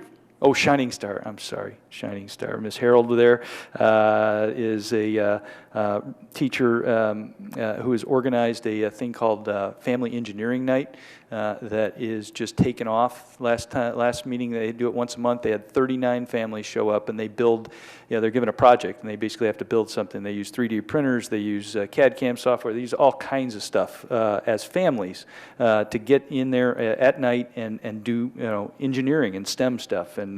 And so that award was fun to deliver. And thank you, Ms. Irwin, for setting that up. Also did Career Day at Gulfview today for aviation, so that was fun. And then I'll just mention, I talked about BSF earlier, the Brevard Schools Foundation, obviously I go to those meetings. We had an item on our agenda today. I didn't pull it simply because I figured I'd mention it here. If you noticed, it was the Delaware North contract for funding, or for the Space Week, right, that starts next week for our sixth graders. And I think we're all in agreement that, that is one of probably those 3 key field trips that we're dedicated to. Along with the orchestra and Lagoon Quest, things that make an impact that are uniquely Brevard, that make kind of set our school district apart. Funding is always been real tight, and if you read that board, or read that item or that contract, there is a stipulation that if Brevard Schools Foundation cannot meet the entire contract value, then the board makes up the difference. They were very close this year. National Space Club actually was predicting that they were only going to be able to give about $21,000. They ended up giving $30,000, which helped us, but it doesn't mean that the BSF isn't reaching back into their reserved funds that they have amassed over, not amassed because it's not a bunch of them, but this is about the last year they're going to be able to do that. And so I think as we work forward there, Dr. Blackburn, one of those things that we need to have on the table for, strategy type session are what are the key things that this community really believes in that we need to fund and make sure are funded, and have a consistent stream of funding source, so we don't go year to year hoping that the community is going to, or some organization is going to fund it, and then coming back to the board asking for money that maybe isn't budgeted at that point. I think. Only one board request. I think, Mr. Theodore, I think there is before I got on the board, there was a product about the vacant land that that the school district owns, and the status of it, whether it's encumbered and that type of things. From what I understand, that is, and I think it was a while ago. I was hoping I could get a copy of that somehow, and if that still exists, or if it's up to date. And I'd like to ask the board chair if I think we need a workshop, or at least we need to incorporate into a workshop property disposition. What is our long-term goals regarding property? Saturday night, I was home with my kids and going through the board agenda and leasing corporation stuff. So I got on the property appraiser site and started looking at all the things that we own, we as the board. And truly, there are outside of the schools, there are lots of pieces of property out there that probably don't lend themselves to ever being a place where we're going to place a school or some support facility. But that's not my individual decision to make. That's me looking at a picture of it. So I think that's something that we need to look at. Property values are rising. We have a revenue issue, and this is a way to solve it in some way, possibly. Maybe it's not the right way, but again, needs to be part of that discussion, I think, to see where we sit with our assets, what our long-term strategy is regarding those, why we got them, what we're going to do with them.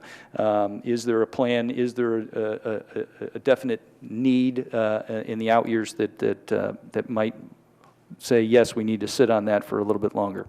Something I think we need to discuss and give policy direction, or excuse me, give direction, staff direction as to what we want to do with that. That's it. I think you start off by saying that you're going to be brief. Thank you for that. Mrs. Henderson. I'm going to be brief, too. I'm going to be brief. Just about as brief as he was. No, I'm just kidding. I took Dr. Blackburn on a tour last week, a tour of the area and the tour of growth. And he still doesn't like my driving. I'm not sure what that's about, but.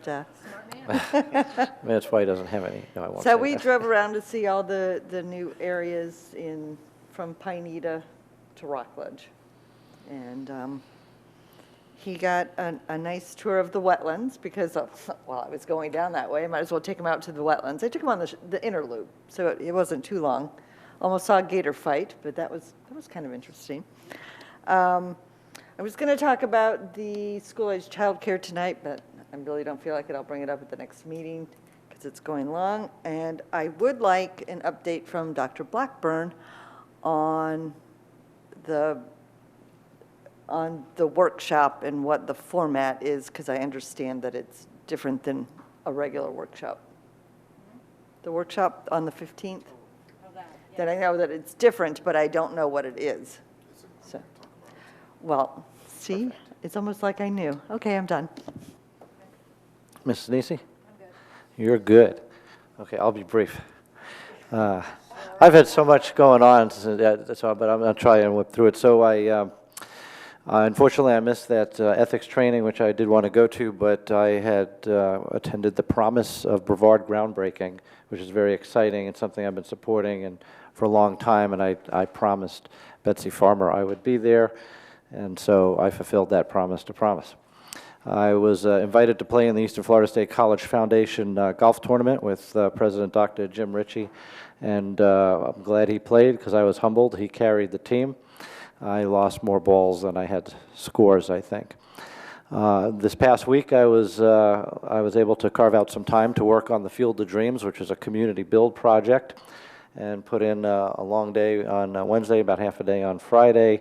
Very moving, all the different groups, the companies, the students, fraternities from FIT that came out and helped build that project. Congratulations to the Field of Dreams board, to West Melbourne, and everybody involved. It's an amazing park. Although it's not the Field of Dreams Park, that's the West Melbourne Park. Field of Dreams is just part of the park. Misunderstanding. This past Saturday, I participated in the Veterans Bass Challenge, which was part of the Veterans Resource Council of the Melbourne Regional Chamber, where there was a captain, an elected official, and a disabled vet taken out on the Stick Marsh to fish. There was a award in each category of captain and elected official and veteran and boat as a whole. Somehow I got lucky enough to win the elected official category, and maybe it was because the captain dove in the water, grabbed the fish, put it on the hook, I don't know. But nevertheless, the school board will hold the trophy for the next year, and we could throw out the challenge to other elected officials in an effort to raise money for the Veterans Resource Council, which one of their missions is to help rid the county of homeless veterans, amongst other great causes. So we'll have fun with that at another time. I spent a day last week with Dr. Mullins. I call it Dr. Mullins Day. We went and visited many schools, and I got to observe his interaction with the principals, going over school improvement plans, and I learned a lot of interesting things doing that with him. Thank you, Dr. Mullins, for putting up with me for a day. And then yesterday was what I would call Transportation Day. I spent the day at our South Area Transportation Center learning about all the repairs they do, the bus inspections, the parts, and the whole operations. And a while back I learned, I think the board knows, that school buses are required to be inspected once every 30 school days. And I heard it took 2.5 hours to inspect a bus. I said, how in the world does it take 2.5 hours to inspect a bus? Well, now I know why it takes 2.5 hours to inspect a bus. They go over that in extreme detail, every little thing on it, to make sure that it's tight and secure. And actually, it probably takes a lot more time than that, because there are many things that, if they're not up to par, will put that bus immediately out of service. So as soon as the inspection is done, then that the mechanic starts on the repairs. And they might even spend the rest of the day. So on average, they get 2 buses done a day. And remember, we have a fleet of close to, I think, 400 buses, somewhere around there. So it is just a nonstop process of day in and day out of inspecting buses. Very, very impressive. Those guys work real hard, and they do a really good job, and they are very knowledgeable at what they do. Not just because they know more than me, that's not hard, but they were very, very impressive on the things that an individual mechanic seems to be able to repair anything from top to bottom on a bus. Very impressed. And by the way, while we today had a article on teacher shortage and the difficulty of finding qualified help for teachers, that same problem does exist in the transportation department. They are very challenged to find, and I believe they have many openings right now trying to find more help, so we're actually very short-handed there also, which is not good. But then also was mentioned to me that there was a point in time, and I think I mentioned this last night to Dr. Blackburn, but we have automotive programs in our schools, and there's an opportunity for internships for those students into our transportation department, which I think is a great way to, as we say, create career programs to funnel into businesses in the area. We can do that for ourselves also, and so I want to see if there's some way we can work that out, because the staff at the Transportation Center was very interested in working with our students. They do work with our students. They'd like to have more opportunity, so we'll work on that also, and I think that is it. I hope that was brief. No? That's Dr. Blackburn. Pressure's on here to be brief. I do want to, as part of my my superintendent's report for this evening, prior to thankfully being employed here, I made several assurances prior to employment and post-employment. One was to get around Brevard, go long and wide and meet as many people as humanly possible, interact, so I could actually learn Brevard Public Schools and the surrounding community before attempting to change anything. And I promised to do that pretty deliberately. I also assured the board and the community that I would do my very level best in gathering what I hear and trying to turn what I hear into a focused and strategic plan. Well, on December 15th at 5:30 p.m. in this room, the board and the community will have an opportunity, because I've been doing a lot of listening, so we'll all have an opportunity for me to sort of report out on what I believe I heard and how what I believe I heard can form itself into a strategic plan. Okay. Mr. Ziegler, you mentioned a town hall interactive type of affair, maybe, and we can talk more about this, so maybe the December 15th will be a first run or crack at it, because staff and I were working on that event to be very, very interactive. Okay. We want to interact with the public. We want to be able to also quantify their feedback.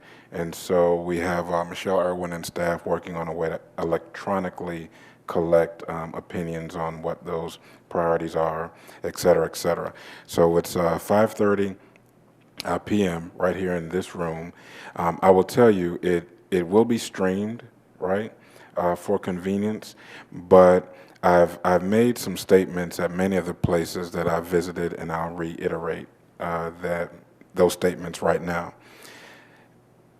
I have, for all the right reasons, made the effort to go to them So I'm asking all of them to reciprocate and come here because it's important that we all take as much time as possible to focus the superintendent, focus the organization on some strategic priorities. So while it will be strained, and while in the new year I'll continue to go out to communities with the same message, I really think it's important that, that all of those groups and organizations and venues that I actually visited over the last few months actually make their way here December 15th, 5:30, for a community discussion. So we'll talk more and more about what that interaction will and can look like, but just want to just put that out there. If you haven't received and read cover to cover at least twice the book Good Strategy, Bad Strategy, then please do that so that you can contribute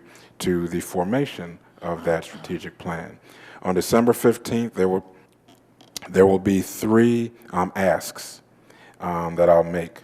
Once I report out on what I think I've heard and how what I think I've heard can create a strategic focused plan, I'll ask for three things from the community at large. One is to either confirm or refute, yeah, we think you heard us accurately, or not really. So that's ask number one. Ask number two will be to provide some suggestions within those focused areas that we can execute on. And then last but not least, ask number three is going to be having people step up and commit, dedicate themselves to individual priorities. Whether you're a teacher, a principal, elected official, labor organization, parent, business owner, wherever you are in our community, internal or external, which one of those priorities in our district are you going to own and commit yourself to helping us figure out and then executing later on down the line. So that's kind of a preview to December 15th. Some initial communications have already gone out on December 15th, and we will continue communicating it out for December 15th. So really looking forward to it. So, but is it a board workshop? I mean, because that's what it's listed as, a board workshop, but that's not really what it is. We won't be working on anything. So, and I don't want to speak for my former board chair, but we had a conversation. Is it a workshop? Is it a meeting? You know, we kind of left it at, we're going to try to be really different and innovative here and not confine ourselves to meeting, workshop, but the goal is reporting out, community engagement, interaction, so we get that plan right. So the session is called Strategy Matters. I don't think it's we haven't decided that it is a board meeting or it is a board workshop, so we'll continue to have that conversation, perhaps even get some legal counsel on what we... You will notice it of either way, just provide the 7 days notice, then all board members can attend and say what you want to say. Great. Mm-hmm. Okay. Anybody else have anything to contribute? With that, then this meeting will be adjourned.